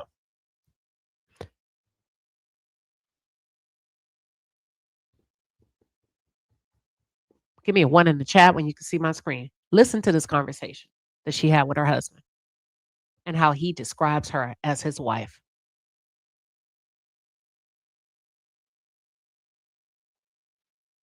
Catch. All right, I'm gonna hike it to you. No, throw it. Ready? Hike. Come on. Go. No, you're supposed to hike it to me, remember? Right in the middle. Come on, DJ. Okay. All right, I'm gonna help you out. This is her husband. They're shooting a scene in their home. They have very small children, all under the age of 3. We're gonna have to put some oil in there, so noodles don't stick. Not you helping me out with mac and cheese. I've been cooking longer than you. What are you talking about? Me and my husband, we have been together for 5 years. We fell in love. Together, not married. And then I got pregnant 3 months after we met him. Do as I say, not as I do. Ladies and gentlemen, I present to you Mr. and Mrs. Derek and Pinky Hayes. We ended up having 3 kids biologically. Derek has 2 older daughters. So we have Dallas, who's 11 years old, Denver, who's 9 years old, Deella, who's 4 years old, DJ, who's 3 years old. What's the youngest one name? DJ. No, that ain't his name. Dash. Those are all her kids. Now, he been out. Now, her man been outside. He done already had 2 kids. Never been married before. Got her pregnant. So we know what type of time he on. We already know what that thing do. Unprotected. Hey, Ma, ask her how she had 3 kids back to back. I've been trying to figure that one out myself. Hey, listen, she said she want to have another one. I said, no, we ain't. Huh? He said back to back. He was serving it. Smack it up, flip it, rub it down. Oh no, he was handling his business. He likes sex. Oh, he like a good old time in the bedroom. Now, a lot of these men like a good old time. And hell, some of you women like a good old time, but can you take the outcome of a good old time? All them damn kids. Hell to the no. Well, what you don't know is I'm already pregnant.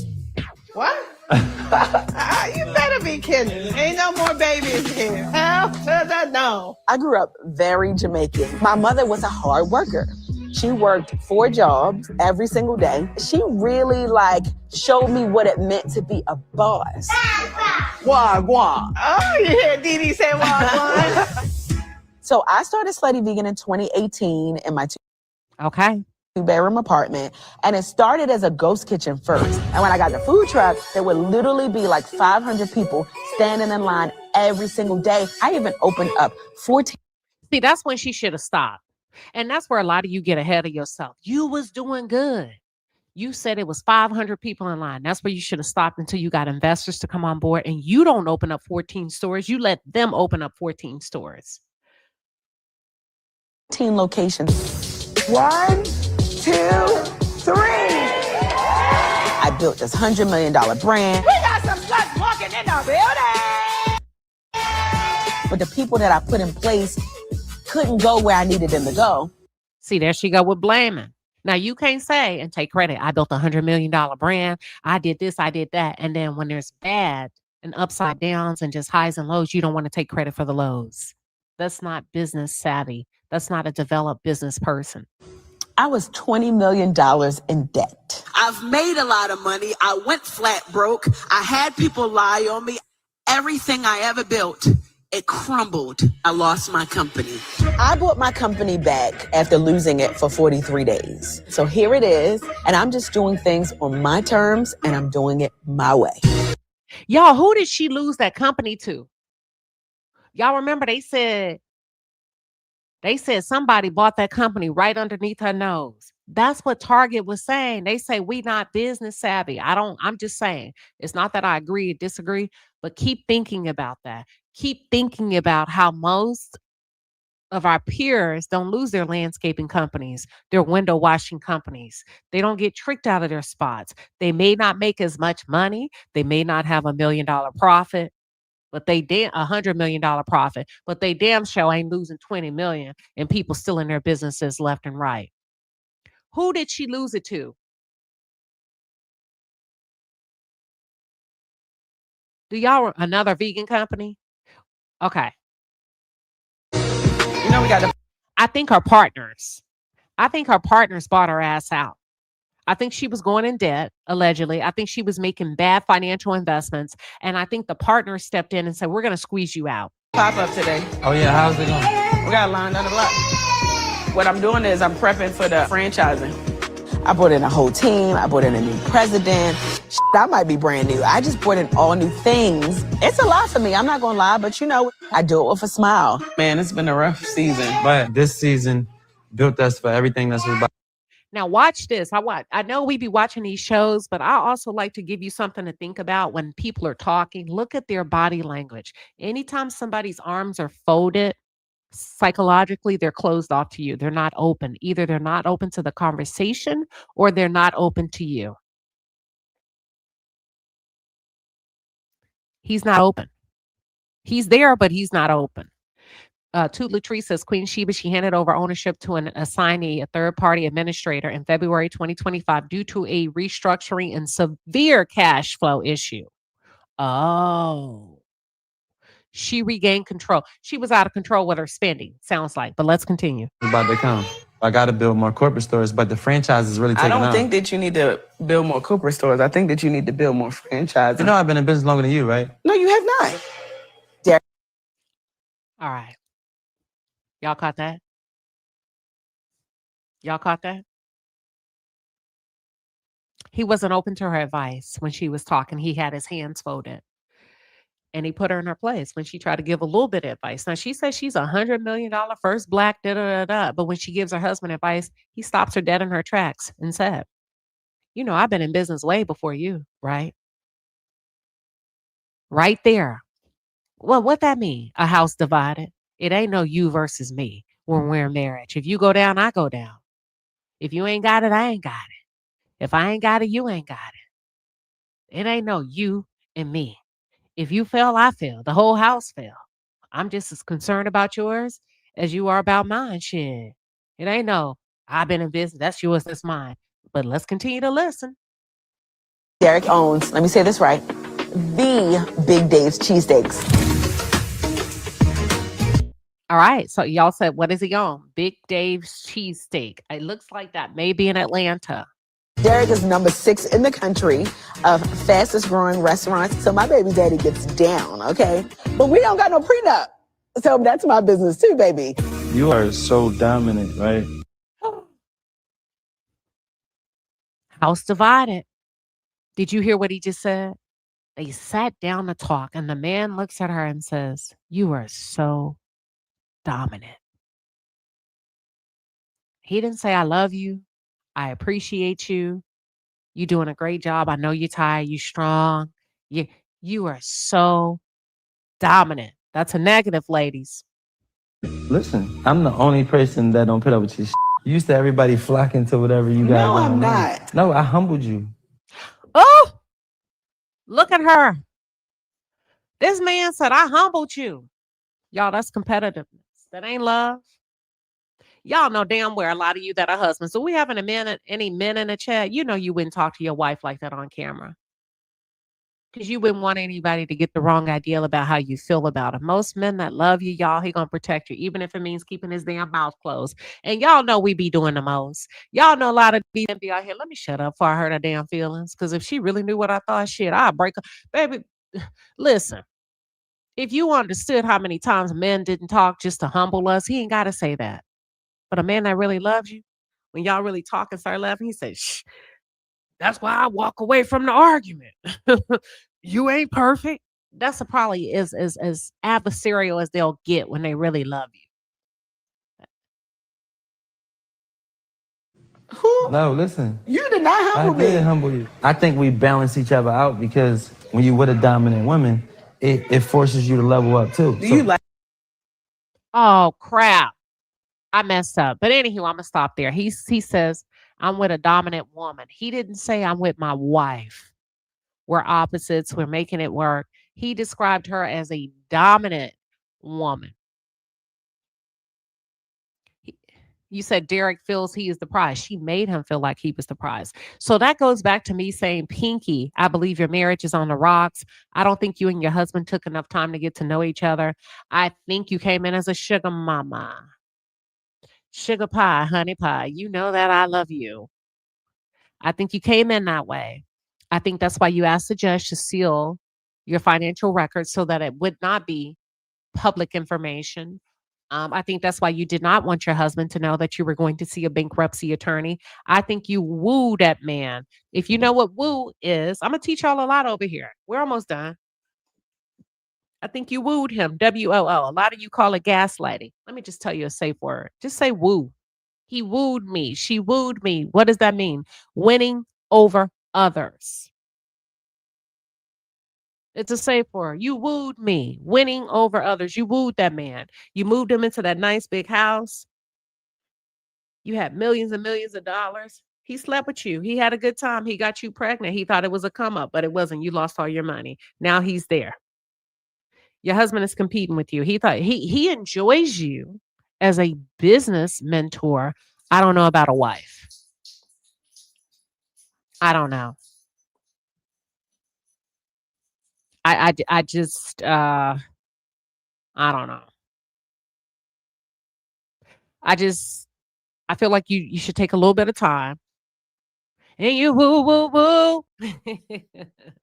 So Cynthia ends up meeting with Pinky a little bit later. They meet up for lunch and the shit goes sour really quick, right? Because K Michelle comes in. It's Pinky, K Michelle, Cynthia, and Bravo. That's why I don't like when y'all throw in too many newbies, because it just shifts the paradigm. It shifts the aura. The newbies come in trying to prove a point, even when they're broke, even when they're in debt, even when their marriage is on the rocks, because they want to be on the show too damn bad.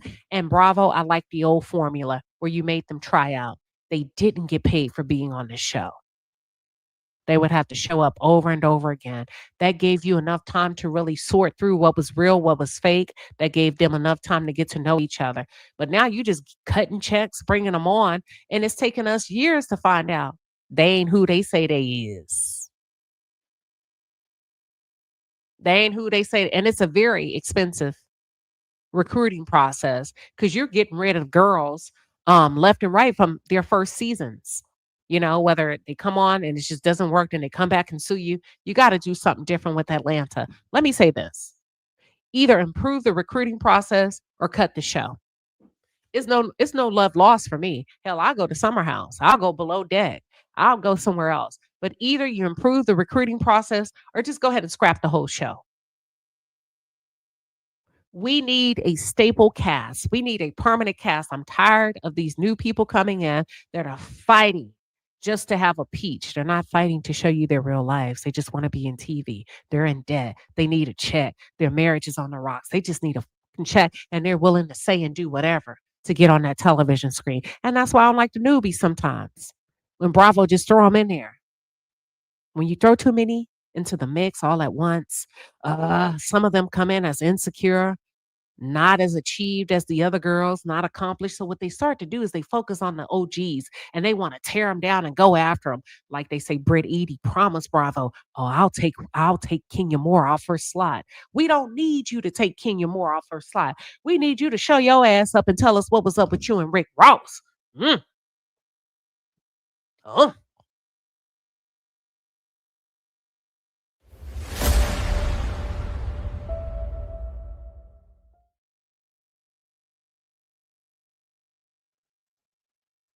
We want to know what was you doing with the rappers. We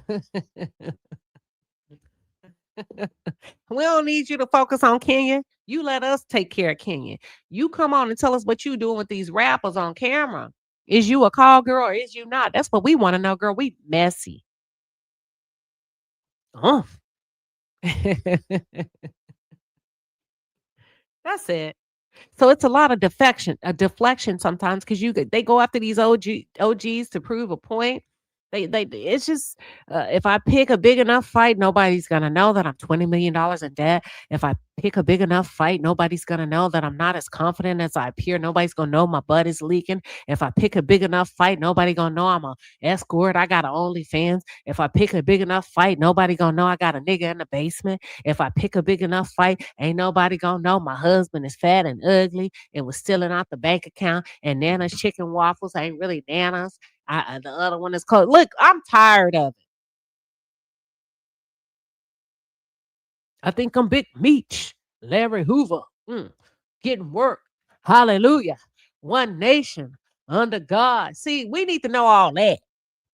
You leave Kenya Moore alone. Y'all, he say, some of y'all are probably saying, Queen Sheba, hold on. This is a complete 360 compared to you covering Ashley Janae and Shanquilla and D4VD. Yeah, we have a good time over here. It's Monday Night Party in the chat. Welcome, motherfuckers.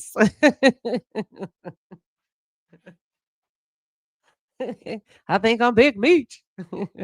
We have a good time over here. We can't always be serious. But anywho, they got to do better. Bravo, you got to do better. That's the low-hanging fruit. You know what I'm saying? K. Michelle, come on, reaching, insinuating that Porsha tried to embarrass her. It's just too much. Pinky came on talking about Phaedra in there eating dead people in a funeral home. I was like, what the fuck?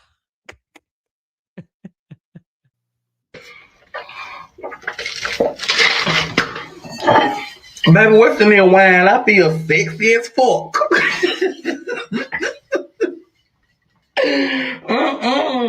I see why y'all like wine. Oh, that's all I'm saying. And I said, oh my God, this luncheon has gone to smithereens. It's gone to hell. You say Phaedra in there eating dead bodies. Phaedra say you pretending to be a vegan and you eat meat. And then I got to look at it. I said, you know what, Pinky? It do look like you can wolf down a whole rack of ribs.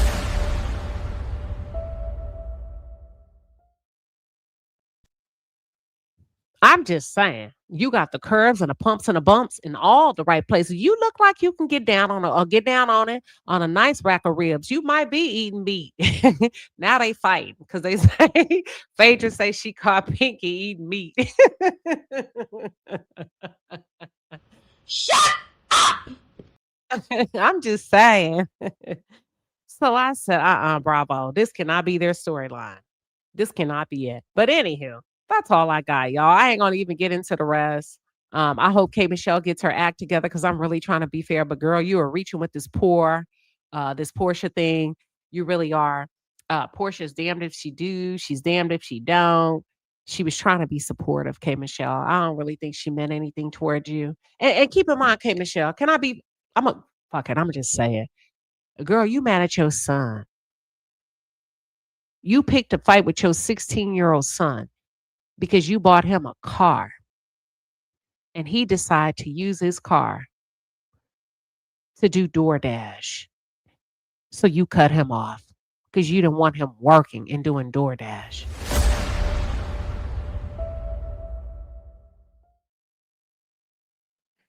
You sensitive. You pick fights with people. That's all I'm saying. You doing too much. Hey, Bella.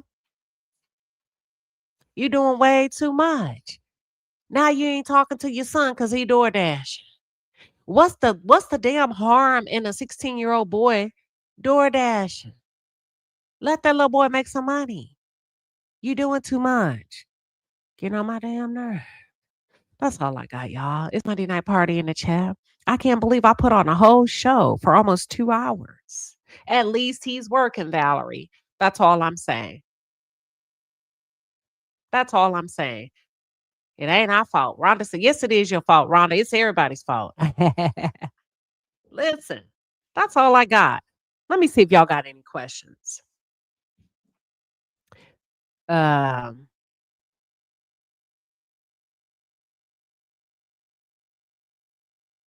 Yeah. So what'd you think about the episode? Are you looking forward to it? I'm gonna be tuned in. I think K. Michelle's gonna show up trying to fight Drew.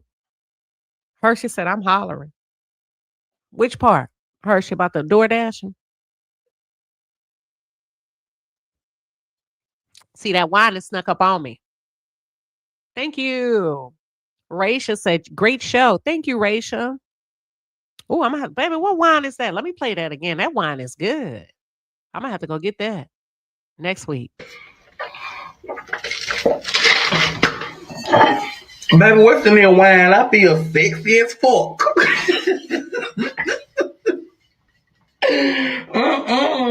I see why y'all like wine.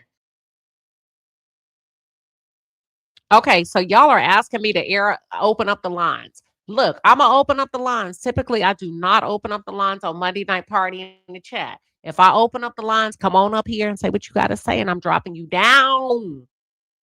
Should I open up the lines, y'all? Yes or no? Yes or no? It's Monday night. You say DoorDashing in Memphis in a Benz. I see her point. I see her point, but not to cut him off and not to never speak to him again. She too fucking dramatic. She doing way too much. It's not that he's a kid. Kids do simple, silly things. He's not being malicious. You see how she is assuming he's trying to do something? Like she's assuming Porsha's trying to do something. She sees the worst in people and not the best. She doesn't see the intent behind the effort. To her, if you cross and do something she don't want, it's horrible. All right, the lines are open. They said open the damn lines. Oh, we about to party in the chat tonight. Now look, I'm not going to be up here with y'all all night. No, you said anything on Angela and Charles? I said it earlier. I said she really didn't give a lot. And Sharonda, that's why people enjoy my reviews. Because I'll come on here and I'll tell you, look, we're not talking about Angela Kelly tonight. They didn't give anything. And I like Angela is where she needs to be. She fought for her life last season. She gave just enough of family with her daughter. She needed to sit this one out. Everybody can't have a good week. You said we breaking all the rules tonight. Uh-huh. Now, y'all asked me to open up the lines. I'm not going to sit here and beg. Come on up if you're coming. So that's all I got. I cooked. I gave you what you needed, honey, not what you wanted. You said it's legal too. She should support him, let him make some decisions, or get him a cash car. Girl, go get him a $1,500 car and say, all right, this is your DoorDash. Work with him, not against him. Life is just too freaking simple. Black women, y'all got to quit picking fights. Oh, yeah. Y'all be picking too many damn fights. What did I say about K. Michelle? I said getting the need to be right will isolate you. The need to be right will leave you by your damn self. Don't nobody want to hear all that hooping and hollering and fussing and cussing every freaking 5 minutes because you got a point. Quit being so mean and honoring. Mama said alligators are so mean and honoring because they ain't got no toothbrush to brush their teeth with. Bobby Boucher. Y'all remember that movie?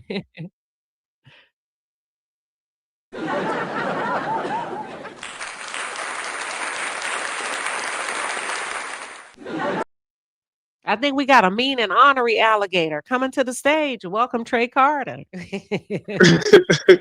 I gotta be a mean and honorary? Why I gotta be an alligator? What I do, Queen? Mama said Trey ain't got no toothbrush.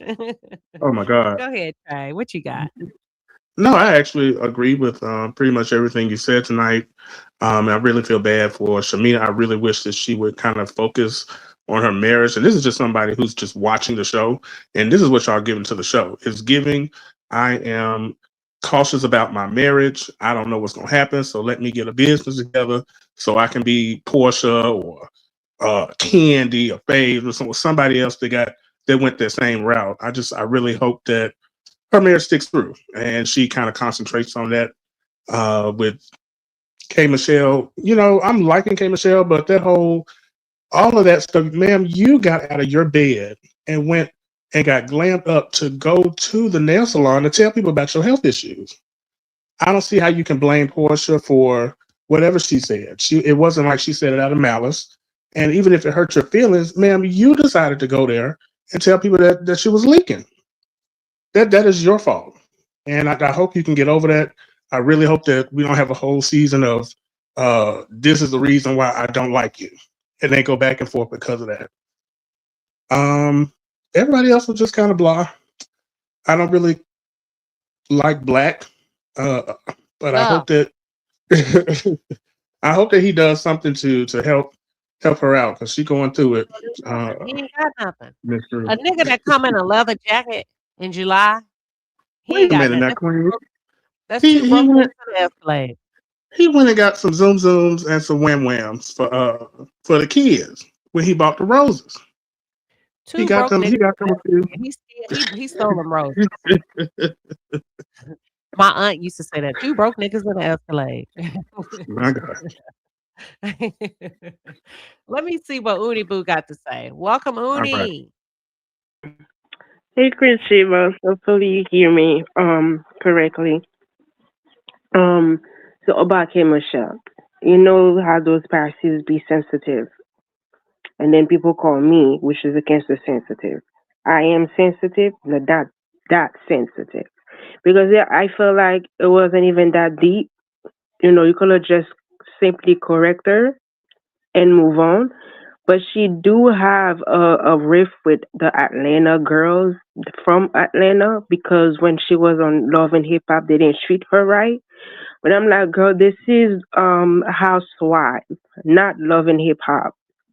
I'm gonna need you to flip it and tone it down just a little bit and just throw some fun shade. Now everybody wanna come at you.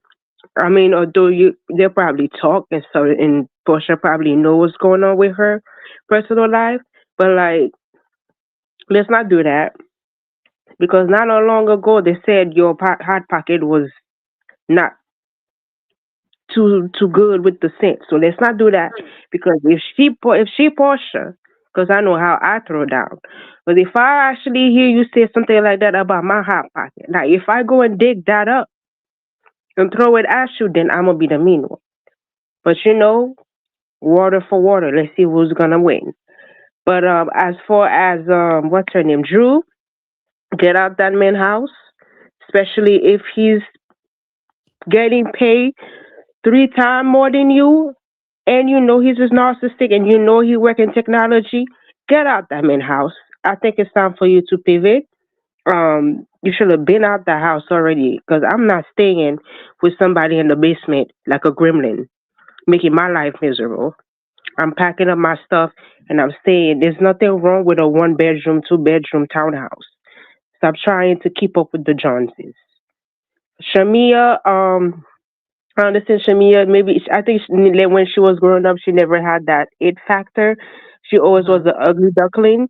So maybe now in her adulthood, she wants to be like, I want to be the it factor. Look, it's me. I'm fun too. I can be business minded too. And once you actually grow up in somebody's shadow, that you always have to prove that you're worth just as much as that person, I think she needs to go therapy, find God. Don't let her mom pray for her, because obviously those prayers are not working. But find a good Bible church, like you usually say, and work on herself, because she needs to work on herself and on her insecurity. You have a rich husband. Sweetheart, let me get a rich husband and give him a son. Now, granted, men are usually the one that actually defer male or female, because they have, XY chromosome sciences. But at the same time, if just give the man a son. You give him a son, and you can stay on housewife and do housewife duties. Stop trying to run for the crowd. You're enough. That's just me. All right. Well, thank you, Uni Boo. Listen, she drove it home tonight. That's it. That's all. Welcome, Vonda. What are your thoughts? Okay, then now you know I'm gonna come in strong, Queen. Okay, now So look, I'm gonna put you on the time limit. I know how you do. okay, I know. Okay, so Hold on. I'm gonna have Hold to. on. Wait a minute, because I already know where you headed. Somebody give me 2 minutes. Somebody give me 2 minutes on the clock. Somebody give me. I need a time. Okay, I'm gonna try to talk fast, Sugar Wait a Bee. minute. We gotta get that Okay, clock. so yeah, Hold let me on, shut don't up. talk Let me yet. shut up Don't and talk yet. clock me, Okay, clock me, don't talk clock yet. me. Don't talk Tell me yet. what my time is. Tell All me, right. tell me. I need a timekeeper. As soon as I see somebody Okay. all right. Who's taking Okay. time for me? Okay. Is it my Hold time on, is now or what? Okay, not yet. Not yet. Okay. Hold on. Because I I'm got in. a lot to say. Don't Okay, say baby. nothing yet. Hold on. No, I I ain't gonna need to say know.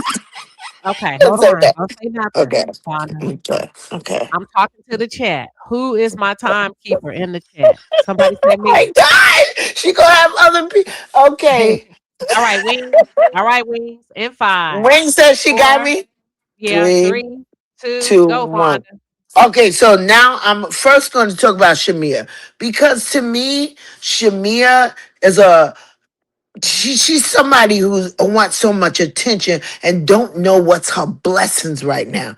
Okay, you got into the Real House of or whatever. You accomplished that. You accomplished you going on the stage. You accomplished you was on a radio station. What more you want? And then also, I do have to say this. That second baby, it's because she was following the quote unquote candy about having a surrogate.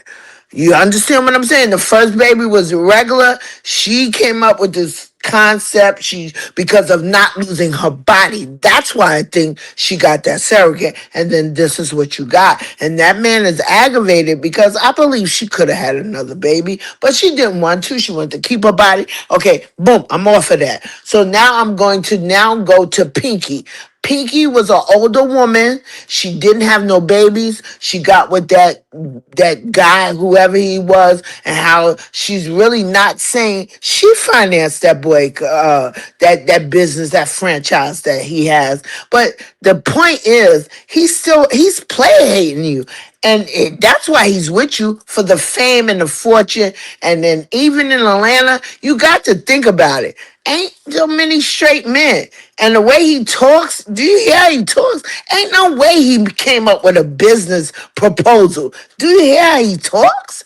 It's so like, oh my God, that's like me talking to my 16-year-old. So I know it wasn't him. It was her who put that. And to get on camera and disrespect her, I don't care what you thought about her.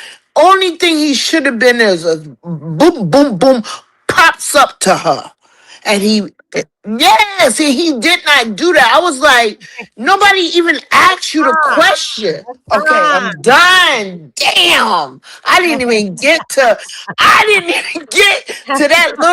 that little Chichi Wawa, what's her name? She got with that old man too. That old man okay, I'm gonna shut All up. right. All right. Let me go to the next caller. I knew I had to take Wanda off stage. Hold on. I told y'all Monday night party in the chat. We has a time over here. We have a time. Let's go, Hershey. 85. What you got? First of all, I'm gonna have to rush because I'm at work. But first of all, I was hollering because you was being petty as hell, Queen, talking about that girl look like she could tear down some real. Like you ain't have to do that, girl, like that. But I just wanted to just make a quick statement about when you said Porsha was like a poodle and K Michelle was attacking a poodle. Now, I think Kay is very, very sensitive. I like Kay. I feel like she's a little rough around the edges, but you know, she's authentic. So I do like that about her, but I do think she can go overboard and do a little bit too much. However, I like Porsha too. But Porsha ain't no punk nine. We ain't gonna call Porsha no poodle because did we not forget how Porsha dragged Kenya across that stage? Like she ain't never been scared. Never been scared of nobody. So I don't want nobody to ever think that Porsha is an easy win or something like that. Because Porsha get in the trenches with you now. So that's all I wanted to. You didn't listen to my whole story about that damn poodle. I'm just saying. So that's all I wanted to say. Like, I hope they get it together because I actually do like them together. So I hope it don't be no big thing. I hope Kate Michelle can just get unsensitive and let this go the same way. I feel like I hope she let that go. That her son want to do DoorDash, even though he is in college. Let that boy go and make some money. So I'm hoping she get out of that sensitivity and that trauma that she had back in Love and Hip Hop Atlanta. Like these are not the same group of women. So let that stuff go and move forward. So that's all I wanted to say. Thank you, Hershey. I know you're at work. I'm gonna drop you down, but that's Hershey. Listen, I see y'all riding for Hershey in the chat talking about Porsha ain't no poodle. Listen, yes, she is a nice little poodle. Y'all leave Porsha alone. Y'all leave Porsha alone. If y'all don't know what they're talking about, you gotta rewind the segment and go back to the point where I say K Michelle attacking Porsha is like my dog that attacked a poodle. I was embarrassed. I was embarrassed when I learned that my dog was picking a fight with a poodle at doggy daycare. Okay. So look, Vonda came back. We're gonna give Vonda. Let me vote. Let me vote. Do y'all want to give Vonda 60 more seconds? Yes or no? Don't say nothing, Vonda. I ain't bring you on. Do y'all want to bring Vonda back? She says she needs 60 more seconds before we wrap up. Yes or no? Trey, yes or no?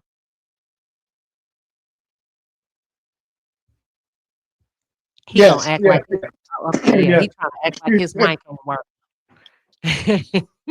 We got yes, yes, yes, please. All right, Vonda. Hold on, we got one no. Hold on, I gotta show you who it is. Let me be messy. BGGTST said no. All right, Vonda, you got 60 seconds. Come off mute. Welcome back. Hold on. Vonda, welcome back. Go ahead. We can't hear you. Hit one time. No, come off mute. Vonda. One time, Vonda. You talking on mute. This lady is talking on mute. She going too, y'all. Let me show you her. Hold on.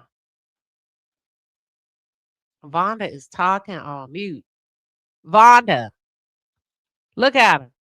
She on mute. Child. Vonda. We can't hear you. You on mute. Vonda, Vonda. please. Please. She just talking to herself. Let's just let her talk. Hold on. Let me show you. See? This is what we deal with in party in the chat. Vonda is just Vonda.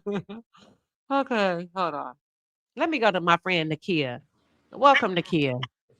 Hey y'all can hear me? Yep. Oh, okay. Well, I just came to say hi to y'all, and I got a little tea for y'all.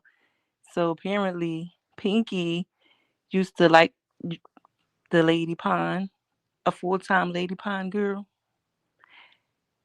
and her husband is from Philly, and the husband seeked her as an opportunity, I guess, and hold up. We listen. Go ahead. Well, he's from Philly. He moved there. The baby mom moved there.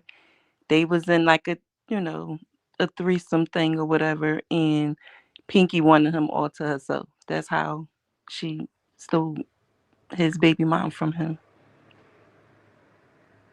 Okay. All right. That's Nakia. She just gave us a little bit of tea. Thank you, Nakia. You're welcome. All right. Look, Nakia say, here's something that you should take into consideration. Let me add a little bit more context. All right. We're going to bring Vonda back. Now, Vonda, listen to me before you start talking. Okay. Welcome. Okay. Welcome. We didn't hear Okay. nothing you said. Your 60 You seconds. did? Okay. So my 60 seconds. So I'm gonna go to K Michelle.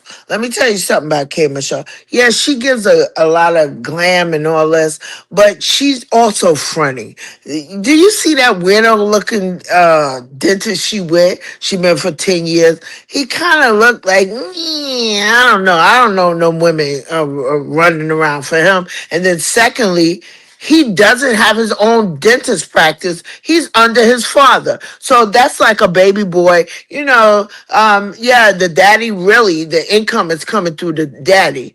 And then this whole story about the what's it called? She was with a coach or whatever.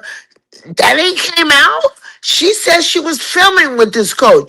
You think that Bravo wouldn't show that? I think that's all BS. And secondly, who's fronting? And she can't make no babies, and then her booty stinks. And then she said it was a leak. You done went too damn far now. Why? Hold You said I could talk. She said it was leaking. She said it was leaking at the event. And then we know all these stories about her butt smelling. You see, she keep. Oh my God. If we're going to talk, right, Queen? There's been stories about her stuff not smelling right. Come on. And then when they showed. You are a lady. I am a lady, but he said it was some like an infection under there. Come on. An infection? I'm just saying, Queen, we gonna be real because she likes to keep it real and she don't want nobody else to, oh, I'm so real, I'm so real. What does that smell like under there? Now you a Christian woman. I'm not gonna let you do this. No, I ain't just say I'm all Christian, but I'm a Christian ghetto woman too. I'm gonna be real about that. You went out and got your butt done. Your pastor don't know you up here. My God, today. Queen, why would it be disrespectful? I'm just being real, like really real. If it, you know us as women, and now you have an affection down there. Okay, bye. Yeah. Bye. I had to kick Vonda out the studio. We about to take this cover. Hallelujah. Hallelujah. Hallelujah. Listen, see, y'all, this is Monday Night Party in the chat. That's why I cut. Listen, I had to stop it. Listen. Party in the chat. I hope y'all enjoyed yourselves tonight. Trey, they say they love you. They love when you come up here, Trey. I love to come up and we love you, Vonda. Hold on, we got the men from Twitter coming out the bushes. They listening on Twitter, y'all. To my dear. Oh my God. Trey. Shout out to Vonda. Shout out to Vonda. Y'all, the palace is so diverse. Yeah, we get in trouble sometimes over here. Because we just let people come up here and we reel them in. We kind of adopt foster. We got a foster home over here where we adopt the adults and we work with them and rehabilitate them and push back out to society. Vonda is one of them, right, Trey? Now, I guess so. That's what you said.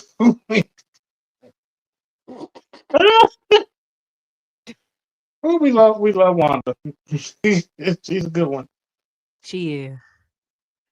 They told me play that white man. She already gone. Vonda, they was gonna put that white man on you.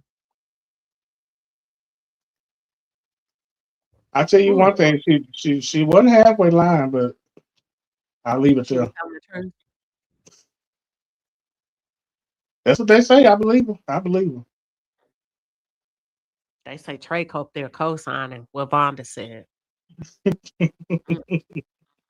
They on Twitter, y'all. Twitter is coming out of the bushes. Normally, when we stream to Twitter, they sit back in the cut. They listen very quietly while they're on their night shift. You know we having a good time and party in the chat. When the men come out the bushes, we got a pretty good male population over here. Even the men were like, "Whoa, wait a minute, who booty stank?"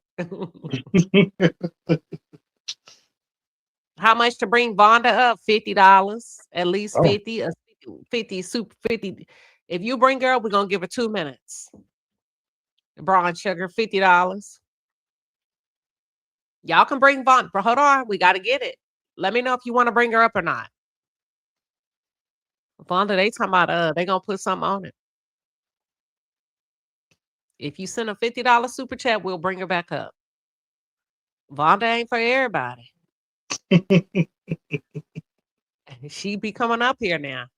I can't promise you what she gonna say or not gonna say. If you bring her back up, you do so at your own will. She said, "Make it 100."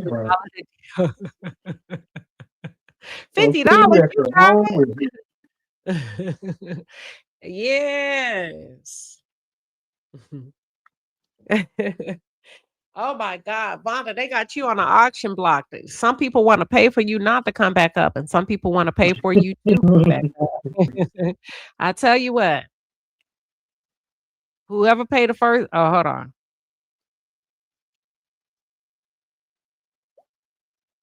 All right. I think they want to go to bed. Oh, they say make it 200. They'll match it. All right, let's go. Let's go. If we make it 200, we give it up 5 minutes. If you, we're gonna give up 5 minutes to cook. I don't give a damn. 5 minutes. Thank you. Thank you. First $200 super check come in. I'm open. I'm bringing Vonda back. She gonna close the show.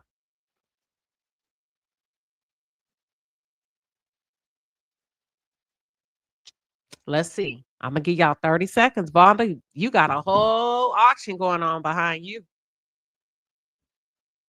We need one super chat where I can see it. Or you can do a cash app. One. Just send me one and I'm gonna bring her back up. 200. Well, somebody upped the ante in the chat. They said that's BGGTST. Now everybody up. Now everybody up. Where the money? We ain't seeing no money. They up there talking. They up there talking, Trey. We trying to wait.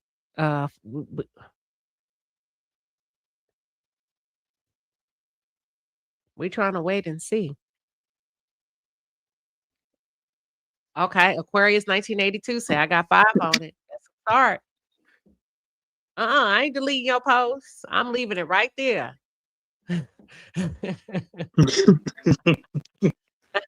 Two say y'all go to bed. Go stop talking, please. Two say go to bed. Y'all gonna leave Aquarius hanging like that? She done gave y'all. She done put 5 on it. With the rest. Let all the 5s add up. That's what they did. We'll be here all night. So, let's see. If not, thank you for your support. we do. Thank you. We want y'all to. We want y'all to battle with them cash apps and the super chat like Pinky battle with her husband. We need a real competition. They talking about they want to hear Vonda. They say leave Vonda alone. Valerie say y'all leave Vonda alone. How many of y'all take yourself out to dinner? I mean, not to dinner, lunch during the weekday. BGGTST said, Queen, you wrong, and I love it, girl. We messy on Mondays. We real messy. But I gets it together when I cover the serious cases. I come in, I clean up a little bit and button up and give you the technical aspects. Okay, Sharonity, we $10. We still need $190. All right. You said I got 5 on it. Let Vonda ride to 11:30. I'm trying. All right. Sassy Libra came in with $10, said 5 on 2. So we got, Trey? We got 5, 10, we got $20. Uh-oh. We got 25. We need 175. Somebody just sent me 20. So 175 plus 20. No. 25 plus how much we got, Trey? Hold on. Shit. That's 5. 5, 10, 20, 25. 20. Hold on. We got one more. That's 25. We need $175. Somebody just sent me 20. 20 plus 25 is 45, right? So we need one. How much? 130? 135. We need $150. Who got it? Okay, now we need 145. Grace, thank you, Grace. We need I know somebody big bank Hank to bring Vonda up.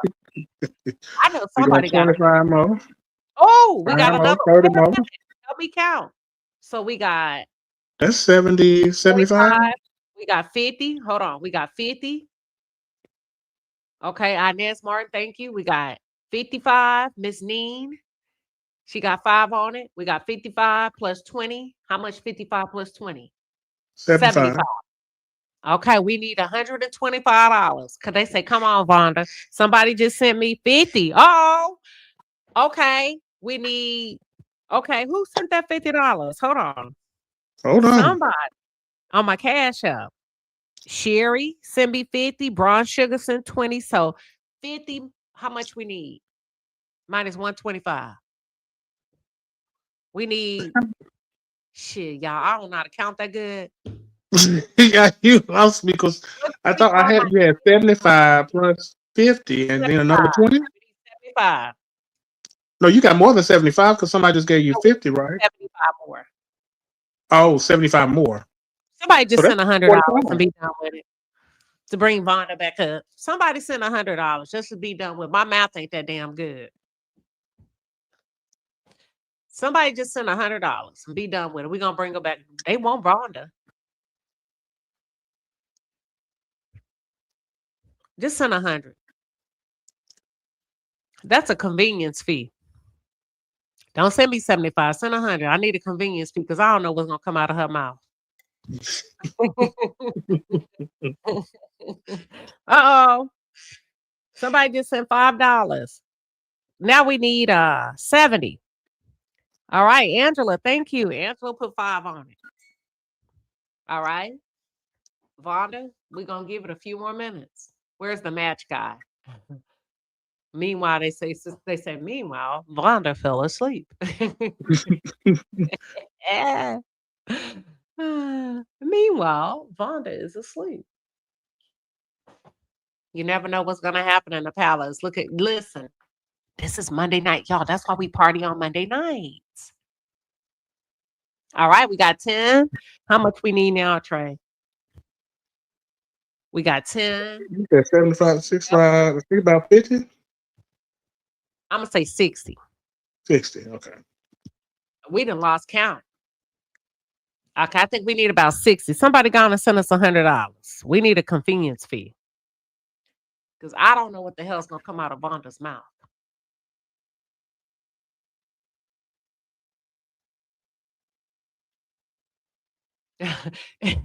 MKB said, I got my damn popcorn. Yeah, Vonda's still up. She waiting for y'all to hit that $200 mark. And she finna come up. Trust me, she coming up. Vonda, get your microphone ready. Yeah, get everything ready, Vonda. They might come through for you. We missing $60. We ain't gonna stay here all night for it, though. She here. She ready.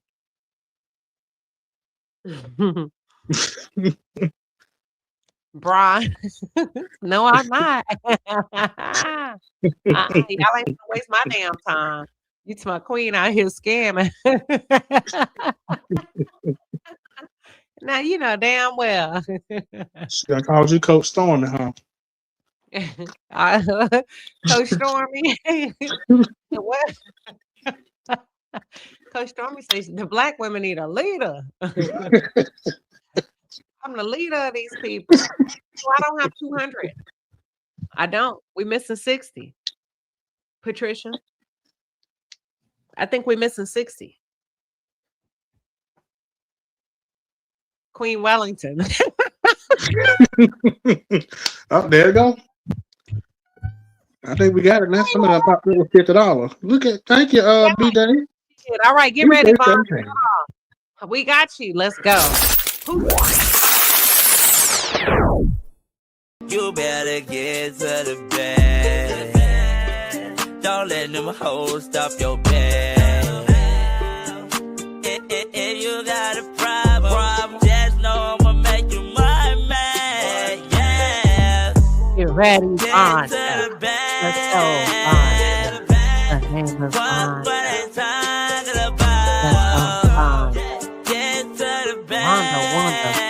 Wanda drives a Honda.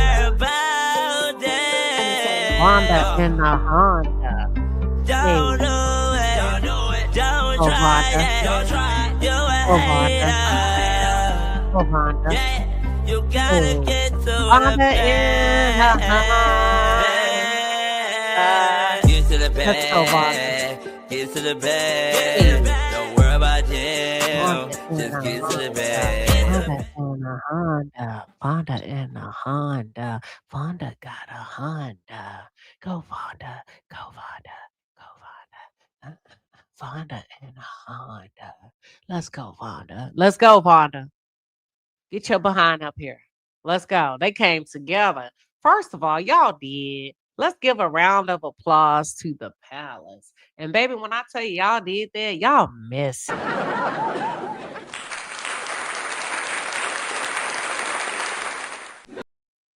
Now come on, Vonda.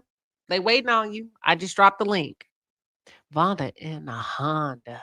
The Sierra say, Vonda in a Honda better work. Come on, Vonda.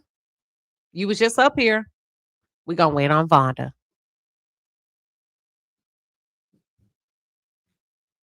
Come on, Vonda. We ready. We didn't drop the link and everything. These people done worked hard for you to come back up here. Where's she at? We got that Vonda in a Honda. She got the Vonda with her wine. She likes to talk her shit every time. Let's go, Vonda. In a Honda. Come on, Vonda. You was just here now. How long ago did Vonda comment in the chat? Let me see. We're going to give her. You said that Birdman hand rub.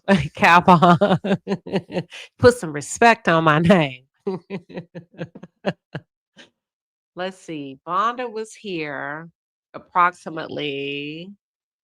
I see You one think at she's going to come back? 10:07. I see one at 10:07. Let me see. She's Vonda Ransom 888. Is that correct? Hold on. I'm going to find her. Vonda, are you coming? If you're not, just tell us no. We got that Vonda in the Honda. Oh yeah, she's. Here she That's go. one at 10:10. Okay. Here she go. She was here 4 minutes ago, right here at 10:14. She says, "Cause I am no refined, but I'm smart as fuck." Well, come on up here.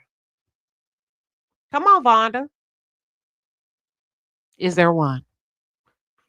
Now, Vonda, I know you ain't shy. And don't get in my damn inbox. I don't want to hear nothing after tonight. Don't inbox me. Don't ask me to call you. None of that. How much time, y'all? I cannot believe Vonda.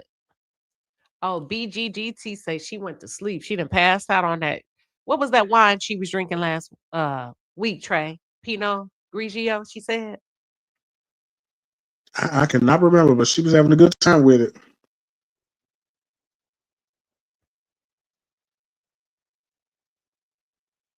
All right, now come on now, Vonda.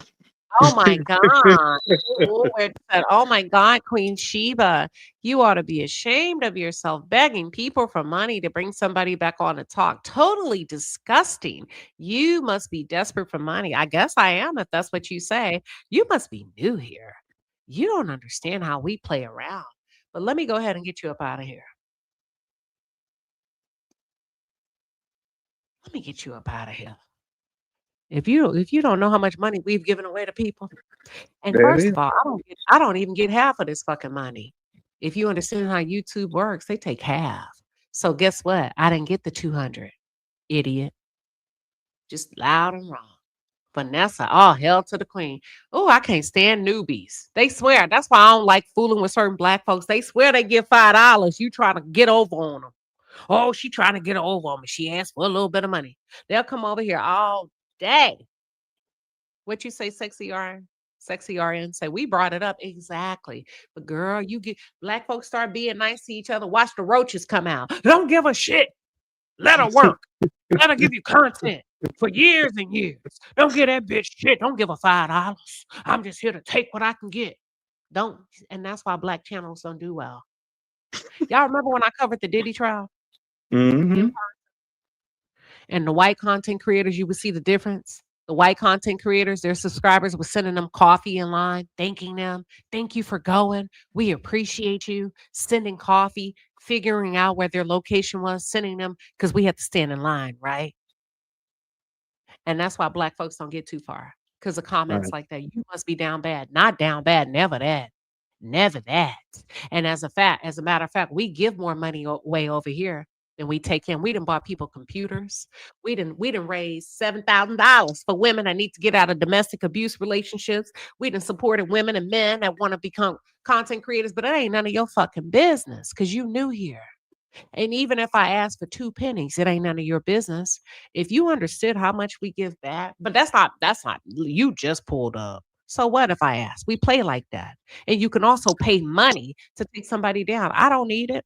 I work for it. That's the difference.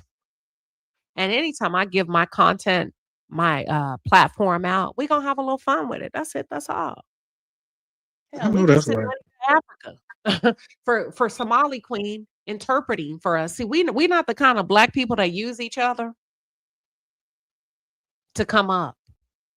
You get what I'm saying? And be like, yeah, I'm gonna can I get on your platform and just talk and talk? Can I hear such and such? You crazy if you think I'm trying to hustle $200. You must not know about me. Exactly. She must have just pulled up. Or he. Vonda, click the link. They said disgusting, y'all. Not knowing I don't even get half of that. That don't go to me. And hell, I give it back every month. Hell, I lost $100 over here. $100 prize I could have got because I couldn't spell that day. We It do was something in spelling my eye. bee. We give our researchers. We give back to this and that. Pay this and that. Who are you? As a matter of fact, it doesn't even matter who you are. Queen, Ah, and that's why a Queen, lot of drop the link again. I did. could have sworn I saw Vonda about 5 seconds Now, ago. Vonda don't want to come up here. Oh. Yeah, they be scared. You get $100. They think you can't get too far off $100, sweetheart. But no, that's why black pages be struggling. Niggas scared that they give you $5, you finna go to Mars and live without them. Disgusting.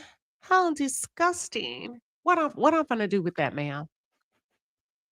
But give it back, pour it right back into over here. You don't know what we have going on behind the scenes. So make sure when you pull up, you get a really good full feel for channels before you start popping off at the mouth. We do a lot for a lot of people. Oh, there go Vonda. I wasn't lying at all. Thank you. Okay, are you coming, Vonda, or no? Just let us know. If not, we'll go ahead and end the segment. There she is. Yeah. Oh, no, I know. Thank you for my loyal followers. So you don't have to explain. Exactly.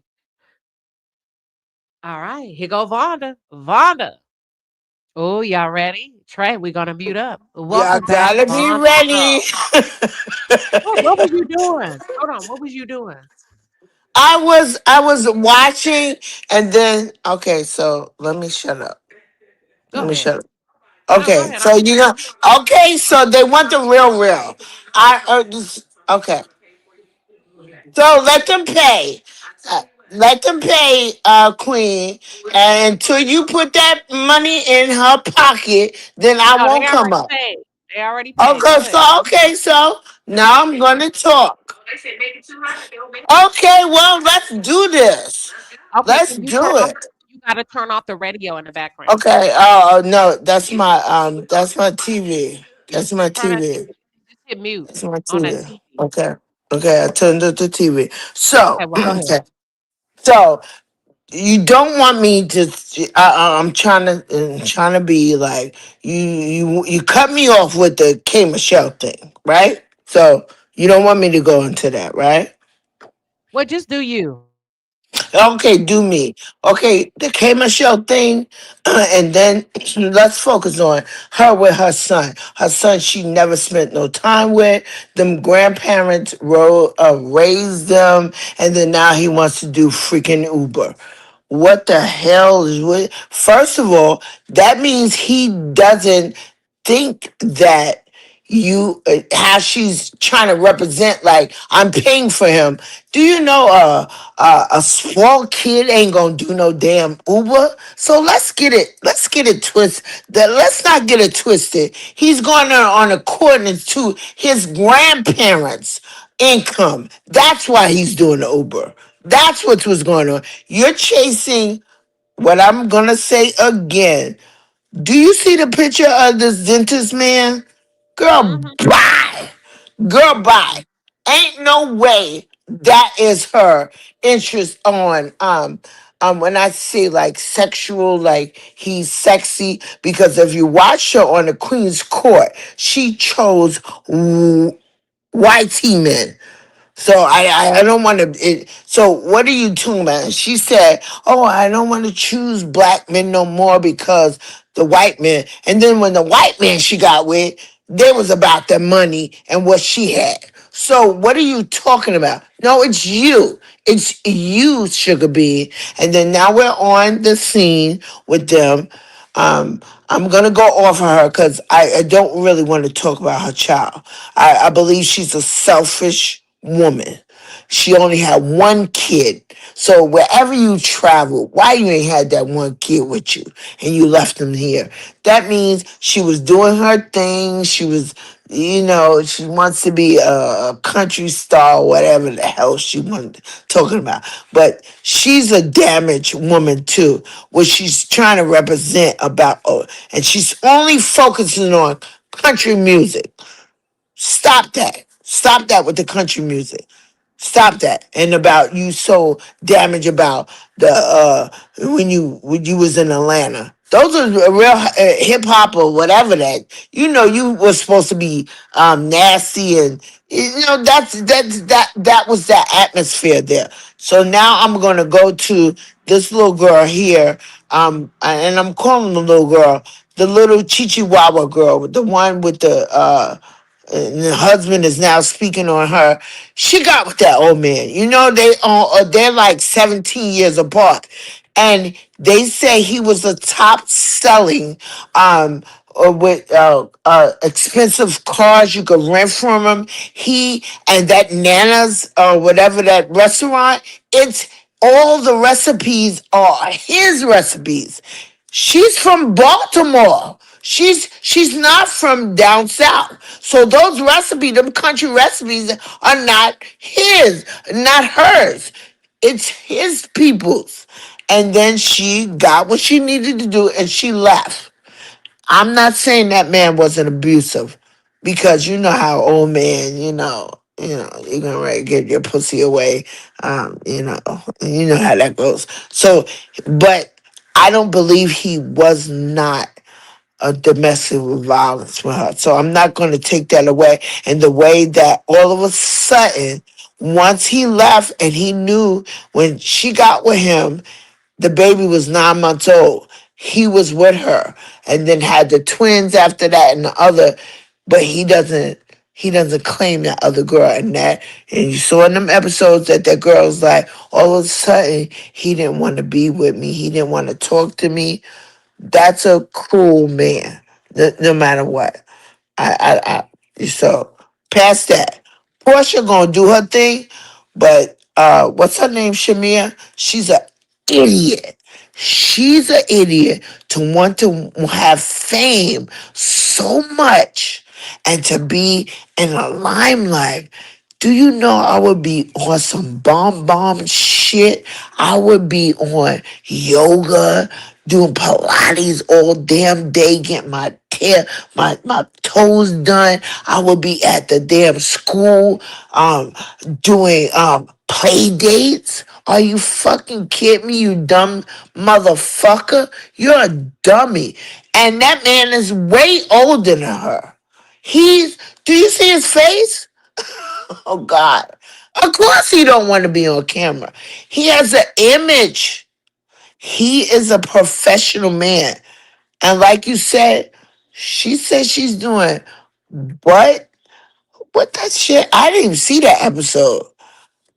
What are you doing, girl? You're about to get rid of a legacy. You could give him that boy. Sit your ass down. He's a damn near a billionaire. I don't understand that, Queen. Am I cut off? Or am I talking too much? Nah, you're doing good.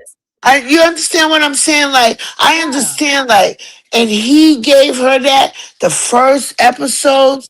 He put on the stage. You were at you had your own on what's it called, a radio station, but you were so busy following Porsha. Porsha got rid of her husband and you left that radio station. You could have stayed there, but you're so busy following Porsha. And let me tell you, They might be freaking and fracking and doing all kinds of, but when you get into, when you know, God, you blessed me, you gave me this kind of man. He let me has the freedom to be who I am. But then he says, hey, baby, that's how I met you, but I want to rein you in. Now I have an image. You can't go. You can't go with the women. Girl, I was on the streets like I'm telling you, I was that chick. I was I'm gonna really explain. I was a chick that said I only want a dope dealer. I only wanted a dope dealer because whatever my situation is with my mother or whatever, we didn't have that money. So you know what I did, my black ass? I went out in the streets. I'm just telling you me. I'm just trying to tell what to understand when you know when to pull in and know when, hey, that's not for you. I was that girl that only thought can save me was a dope dealer because right. So I when I'm saying, and then when I got older and my mother, the only way I went in the military is because you know how like Queen Latifah with the helicopters came out? That happened with me. Like coming out of the I swear to God, this is not me lying. Coming out of the tunnel, dope all in a fucking car, coming out the tunnel, the helicopters came out like everybody be like, no. Yo, it happened to me. And I was like, no. And oh my God. I don't want to say too much because All right, no, just eventually, stay on the real eventually, housewives. eventually, I'm gonna run for Congress somewhere. And I don't want nobody to say this what I said, but it happened to me. What district are you gonna run in? I'm here in Florida now. I'm in Stark. Okay. It's all so you know, but it happened to me. You understand what I'm saying? Helicopters came out, and they was like, and I didn't have no dope in my shit, but the nigga who I was with, he had so much dope in the trunk that I didn't know. So when we pulled up in the helicopter, first of all, we in the tunnel of New Jersey, and cops and shit pulled up and they were stopping cars. And I was like, why the hell is they stopping cars? And they was like, and we didn't know. I'm a teenager. Come to find out, they're trying to stop us. Let me get past this. So this could be a point of when I'm saying intention of me thinking that's all I could be. You understand what I'm saying? Or like I said before, I was with the Jamaicans. I would go to the Jamaicans. I was a little freaking girl, not knowing anything.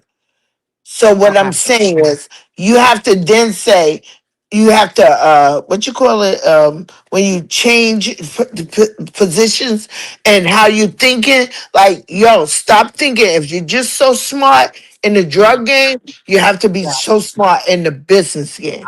And that's what happened for me. Not for nobody mentoring me. And you get what I'm saying? Like, so if I'm so smart in this, I got to be so smart. And that's what I believe. I think Porsha is that smart to pivot. Porsha is smart to pivot. Even her mother was in the game, but she's smart to pivot, and her mother is mentoring her. Like, girl, guess what? I was stupid on this, but guess what? Now you in the money game.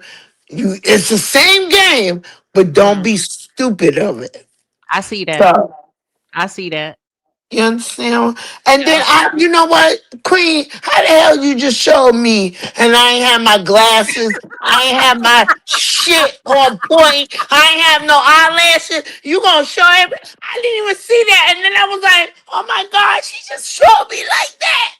Let me get on the camera when I'm fully, cause I'm from Jersey. Another day. I'll have fun. Do you want them to see you tonight? Okay, let me put my glasses and shit on. Go put them on. Okay, let me put my Hurry up glasses now. on. You look beautiful. Wait. I just bought these glasses now. Go. Take your time No, now. don't do that. Don't do that. Don't do that, I ain't gonna Queen. do that. Take your Don't time, do man. that. Let me go. Wait, Let me oh wait, just- I got you. Oh girl, wait, girl, you smart as a motherfucker. Hold on. Okay, now let me go Oh on girl, camera with this wait, bullshit here. wait, Let me smart go. as a motherfucker. Hold on, let them see you. Come on, Let me see. show Let 'em. me see. Show 'em. Yeah. And then I'm gonna put my shit up, right? Let's see, Look, put your arms Queen, out. because you was dead wrong. I'm like, Put she'll your never arms put out. nobody picture up. All right, Let's I'm show back. you. Look, she's so Okay. look. Yes, Let me go to the yes. camera. Show them the Yo, so dimple. you see me. The dimple. Yes. Okay. Shit. Okay. Yes. Well, Yeah. can Don't y'all let them. see me? Turn to the. Let them see the dimple. Turn around to the Oh, side. No, the yes. Hit them with the other side. Hit them with the on other side. the other side. Yes, I'm about that. But I'm real. Yeah. So I'm bad. real. Like, So I'm really bad. real. Queen, I do want to say, when I say you give us like where we can talk and be really real and without no judgments. And you do where we don't disrespect anybody in when we doing comments, like, and you'll check somebody, like even I've done like sometimes say, well, I want to check, and you're like, no, that's not what it's about. It's good community. We're going to be able to express ourselves. You're going to be able to express what you want to say. It's not a hateful community. I Nah. swear to God, when I'm at work and you see me on there, I'm still at work. I work from home, but I be like, I just want to hear y'all in my ear and just it's just like it's just this narrative that we're all angry and we can't get along. And we do get along. We really do get along. We do. I love you, Yeah. Queenie. I'm We about love to you. start crying. I'm done. You did so good. We love you, I did. Vonda. Okay. They love you. They Okay. don't play behind you. Trey, you Y'all want to say like me? anything? No, and what's the guy who was just talking? Trey. And he was, yeah. What's his name again? Trey. Trey, how are Yeah, you? I'm doing well, I Wanda. How are like you? you, Trey. I do like you. I I like do. you too, Wanda. But the only thing I say is sometimes with Trey, Oh, you're still a man. So I have a Hi, Vonda. We're going to let you go. why can't we talk? No, don't do Time that. is up. Right, Trey? Stop her right now. Hi, It's just Vonda. It said okay. we're inclusive. Just say it. Okay. No, All I right. We didn't love say you. it wasn't But I inclusive. know where you're I, going. okay, okay, All okay. I right. love We you. love Okay, you. bye bye. All right. All right. Y'all, Vonda did her damn thing tonight, did she not? Trey, we did need she a do it? background on Vonda. We need a backstory, a little TV show. The Queen Pen, turn it to the voice of the people. Listen, let me say this. That's why I told that person I came over here talking about you. It's so disgusting, ma'am, sir. Don't come over here. You just knew. You probably came in for a particular story. You have nothing about you don't know anything about the culture of this community. People, we so diverse over here. Don't come over here because you hear us taking up money and that makes you pissed off because somebody done took advantage of you and beat you out of $5 before. Like you I owe sure me know an what to say. apology. Oh, for real, because you said that shit publicly and it was very it's not true what we do over here. Shit, anything I make, I give back. I work my ass off on my own. You know what I'm saying? Like anything that comes through here, it goes back out. Hell, we Right. buy people for 2 or 3 years. We were buying coffee every Wednesday until people started learning and we were giving out unlimited coffee card and they could pull up to Starbucks and they started abusing it. Man, we paid more than our fair share over here and we continue to do so. We just don't announce it anymore because we started to attract predators and trolls. But don't ever come over here in this motherfucker and think that we trying to get over $100, maybe in your neighborhood, but not in ours. And with that being said, y'all, it's been a hell of a time and party in the chat tonight. Trey, you good? I'm great. I'm great, Queen. I had a great time here once again in the palace. This was a really good review of the episode. To be honest, I'm interested to watch more. I want to see where these ladies go. Me too. And they all look beautiful. I just want the best for everybody. And Shamea, I was hard on you tonight. Don't lose a good thing looking outside. Ain't shit outside. Don't lose a Right. good thing. I ain't trying to be funny. That is not like, let me just talk my shit tonight. That is not a Nigerian man. That is a Kenyan African man. That man seems to really be invested in you and his home and the well-being. Yeah, he may be a bit traditional, wants you to cover up a little bit, but ain't nothing wrong with that. It's a lot of women out here, lads, sad and lonely and want a good man. Being at home is not a bad thing. It ain't shit outside. I think you're chasing Porsha. Don't lose your marriage. We're not making Porsha the bad guy. Shamea is her own enemy. Get your ass back in the house. You Right. got And- everything that yeah. most Black women would die for. Can I be honest? Hell, you got most things that a white woman would come in and do easily. What like Trey? You get what I'm saying? I get what you're saying. I smell what you're stepping in. You're right. You got Real She's got Housewives of Rhode Island. Them girls sitting at home, been at home for years. Ain't got no problem with it because that's what a men want them. Now they'll tell you on the camera, I'm miserable. I'm miserable. I don't like it. But the trade-off is the trade-off, period, point blank. Either you gonna get into that life or what that man want, or you gonna be outside and pull a Kelsey and have a nigga that's in Miami for 6 months and come see you every now and then in Rhode Island.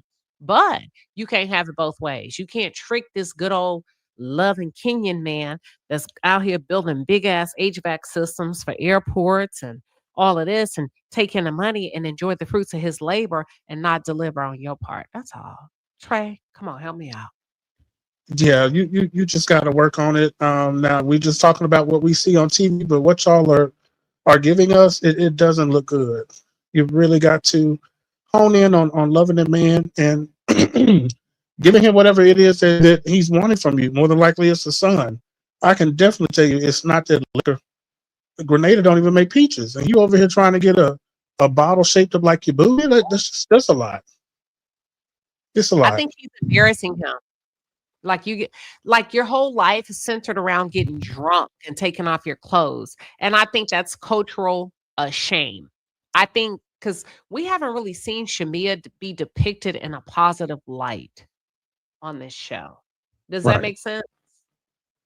And she always leans into the sexual. She's a beautiful woman, gorgeous, but I mean, it's not always necessary. If she's not leaning into the sexual, she's leaning into loud and obnoxious. And I mean, you couldn't even give an appropriate gift for a teenager that's going off to college. You put condoms and and like, ugh. It's just something that's just off with Shamea, and it's not Gerald. So this is what I'm trying to say. I'm not hating on her marriage. I want better for her. And y'all, this is the kind of energy that women are supposed to get behind you with and say, hey, listen, what you doing? You finna lose this man. I know you think you want to be outside and you got your waist snatched, you want to go to happy hour. This nigga has let you go to happy hour for years and years and years. You still outside. The more room he give you, the more you ask for. Get back home. Because if and when he leaves you, and then you start exchanging them kids and then you're going to be looking for another man to marry. You're going to have to do the same shit that you did with Gerald over and over. Now your daughter's got to be exposed to another man that you don't know. It's just crazy. What is you doing? That's all. Mm-hmm. So, all right. We're done. Good night, everybody. Good night, Queen. Thank you. You're welcome, Trey. Thank you for coming up. And you. Love you, Vonda and a Honda. Good night, everybody. It was Monday Night Party and Chat. We are out here.